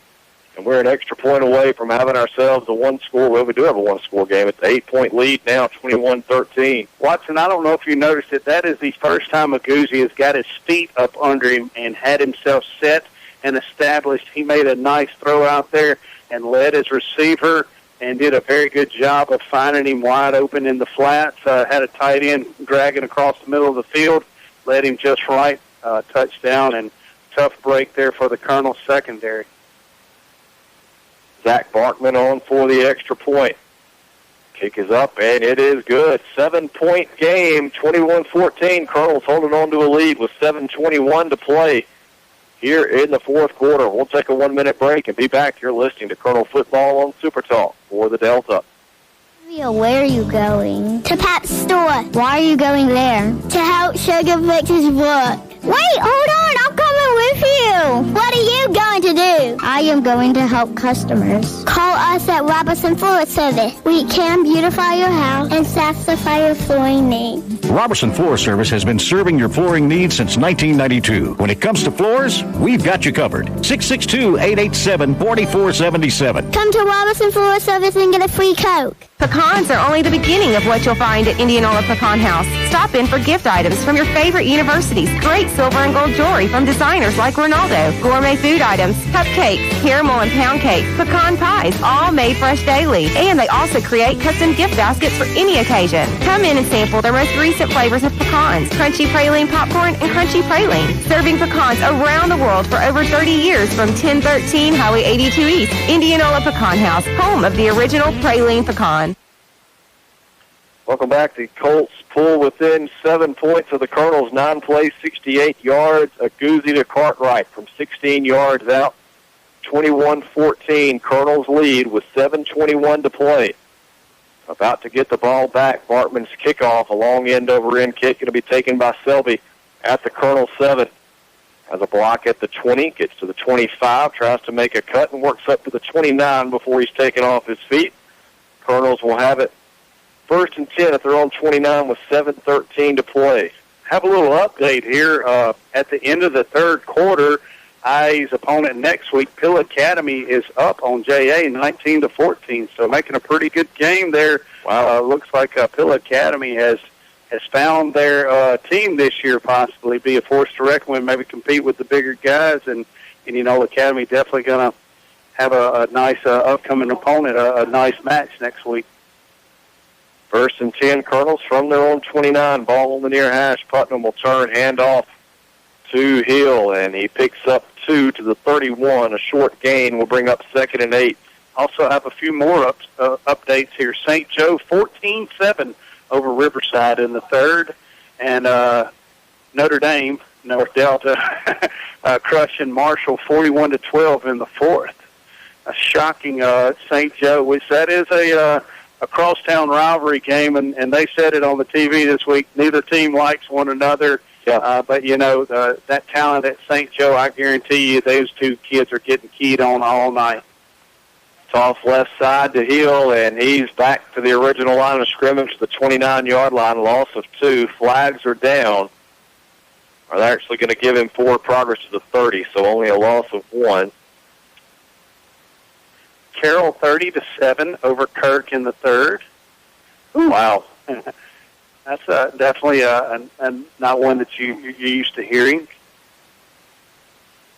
Walker Anthony, a sophomore, going to check in for the Colonels. Tannehill will get a break. Kirk being an old district opponent, and Carroll being a new district opponent. I had heard that Carroll and also who else were going to be the teams that we were going to have to, or Winona was going to be the other good team to compete with. I had heard already, though, that, I think you said Benton played last week, yep.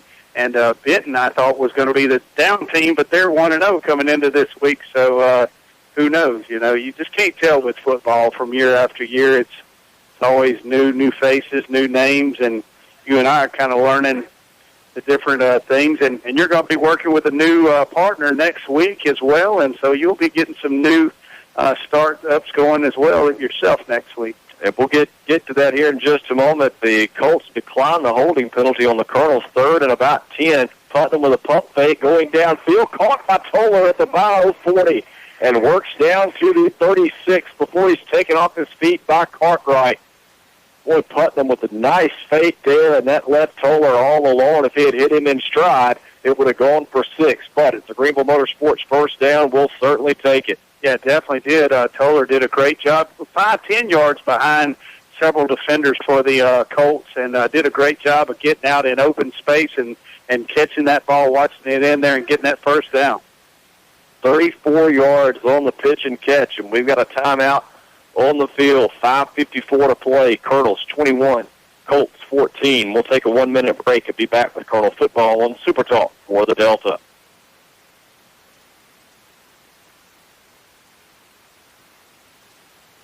Hi, folks. Brady Smith with Sunflower Lumber and Home Center here to tell you about our company. Since the 1940s, Sunflower Lumber has been in the same location with the same mission we have today. That's customer service and satisfaction to the fullest. Our dedicated, knowledgeable staff is here to work for you, whether adding on to the hunting camp, updating your kitchen or bath, spring cleaning around your property, or replacing your roof. We're your first stop for all your project needs. Stop by today at 204 Highway 82 in Indianola or give us a call at 662-887-1511 and see what shopping local can do for you. That's Sunflower Lumber and Home Center. And go Colonels. Welcome back. Watson Cook, Brady Smith with you. As Brady mentioned before that last break, we will have someone new in the booth starting next week, and that is going to be Brian Burge from Inverness, First Baptist preacher down there in the Vern, and looking forward to having him up here in the booth for maybe the remainder of the season. We'll see. Who knows? Brady may be back a time or two. But looking forward to having Brian up here. I know he'll do a good job, and man loves certainly going to miss you though. But you're not done. We will get you back at some point. That's right. I've really enjoyed filling in tonight, but Brian's going to do a great job as well. Handoff goes to Selby on 1st and 10, and he works for 1 to the 35 before he's taken off his feet. That's certainly fine. We'll take those right now. Just hang on to the football. Ball security, the name of the game here with under 5.5 minutes to play. Brian was always texting, interacting throughout the game. He's one of our fans that are always out there listening in Colonel Nation and interacting with me, so I knew whenever they said he was going to get in there. The man likes to talk, too, as well. The difference is, in church, you're actually having to look at your audience, and up here on this radio, nobody's really there to look at, so we're just talking into a microphone, and Watson and I interacting. I believe he'll do a great job for the Colonel's radio staff, and it's going to pass the torch on to him. 2nd and 9, Colonels from the Colt 35. Handoff comes to Toller. Was in motion from the far side, cuts it straight ahead, works to the 32 before he's taken off his feet. 3-yard gain will leave the Colonels with 3rd and 6.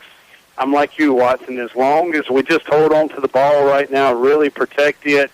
I don't like that Toller had to turn it up there and keep it in the middle of the field. That's where all the traffic is right now, all the bodies, potential to cough that thing up. We definitely don't need that.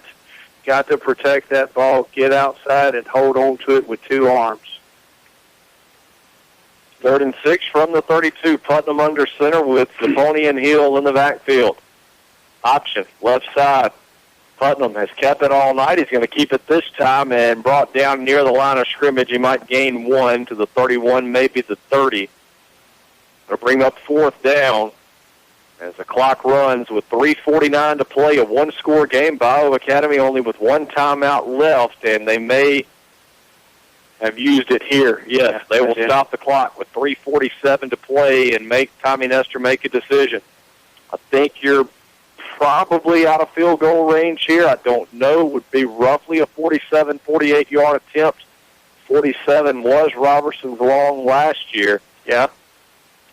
And he nailed that thing. Remember, that was at St. Joe, wasn't it? Could have been. Yeah, could have been. It was over at St. Joe, and that's what really started getting us going there on the offense. Oh, no, it was at Washington School last year.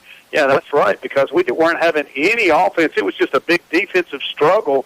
And the next thing you know, he nails that, and we came out and really started kind of clicking on all 8 after that. But he nailed a big one last year, and I want to say that really vaulted us and got the spirit back into us. And, you don't want to drive this far and be this close. I think they're going to have to go for it. We'll see. It looks like the offense coming onto the field, 4th and about 4. From the 30. Putnam will work from the gun. Zapponi and Hill stacked to his right. Putnam rolls right. Looking to pass. Has a man open downfield. Caught by Selby inside the 20 at the 19. The sophomore had to go to the ground to get it, and he managed to hang on an 11-yard reception out of Selby.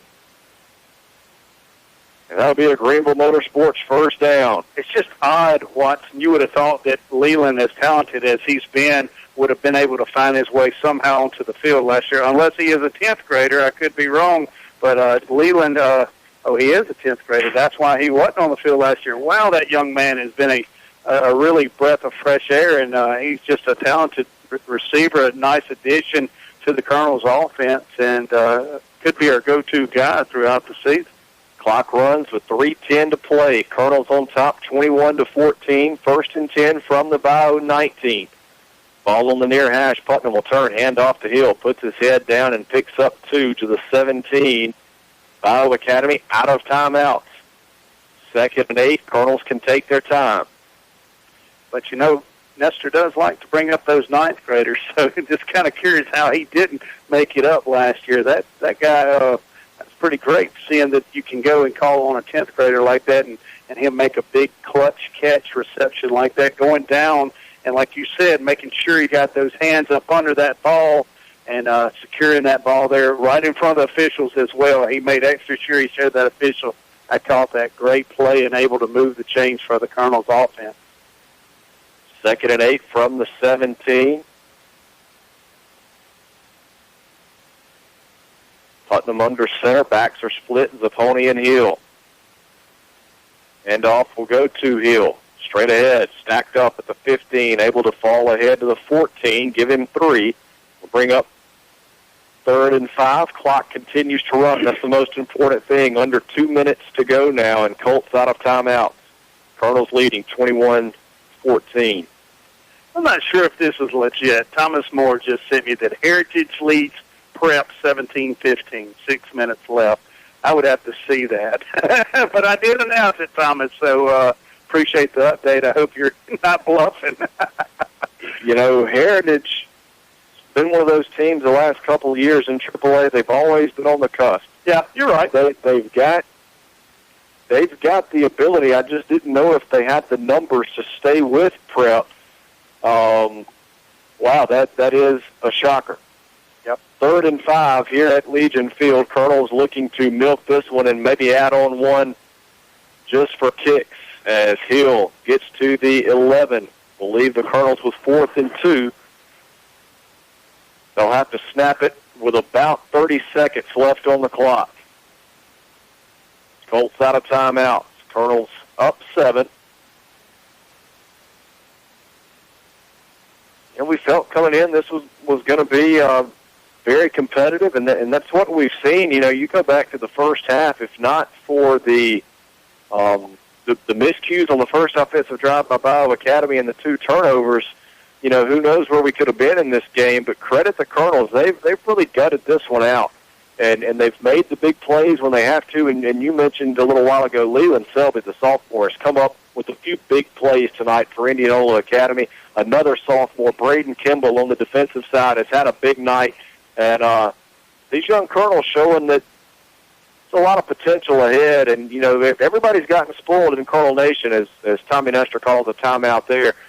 Colonel Nation's been spoiled the last few years. It's been an incredible run for Indianola Academy. And these guys showing tonight, they're not ready to let up yet. And still got a few seconds left to finish this one out, but looking like the Colonels, you know, are going to move to 1-0, and big confidence builder, you know, for this young group. Carry that. Number 28, 2012, the last time lost at home to Marshall Academy, the Thundering Herd. No, I believe that's the Marshall University. As far as we've driven to Holly Springs some nights, it seems like we may be going to West Virginia. Yeah, really. Marshall Patriots, I want to say? Yes. All right, yeah, that's what I was thinking. I don't know my high school mascots as well as I do my college, but still, you're exactly right. I agree. Felt like a thundering herd going down that highway way up there, too. Holly Springs, you got to be going to get there. That is for sure. Colonels with the offense on the field. 4th and 2 from the 11. 24 seconds left to play. Bayou Academy out of timeouts, and Indianola on top 21-14. Putnam takes a snap, turns, hands off to Hill. He's got a block. He's got a first down. He's to the 6-yard line. First down, Colonels, and that will do it. Indianola Motorsports, first down to ice it. Colts cannot stop the clock. Coach Nestor with a couple of fist bumps on the sidelines. The IA Colonels will open the season 1-0 with a 21-14 win over Bayou Academy. Nestor going to 10-0 as the head coach Indianola Academy over Bayou Academy. That is crazy. That is awesome there, I tell you. Yep. Waiting on the clock to hit 000. There it is. And Big Blue, like Brady said, extends the home win streak to 49 games here at Legion Field. And a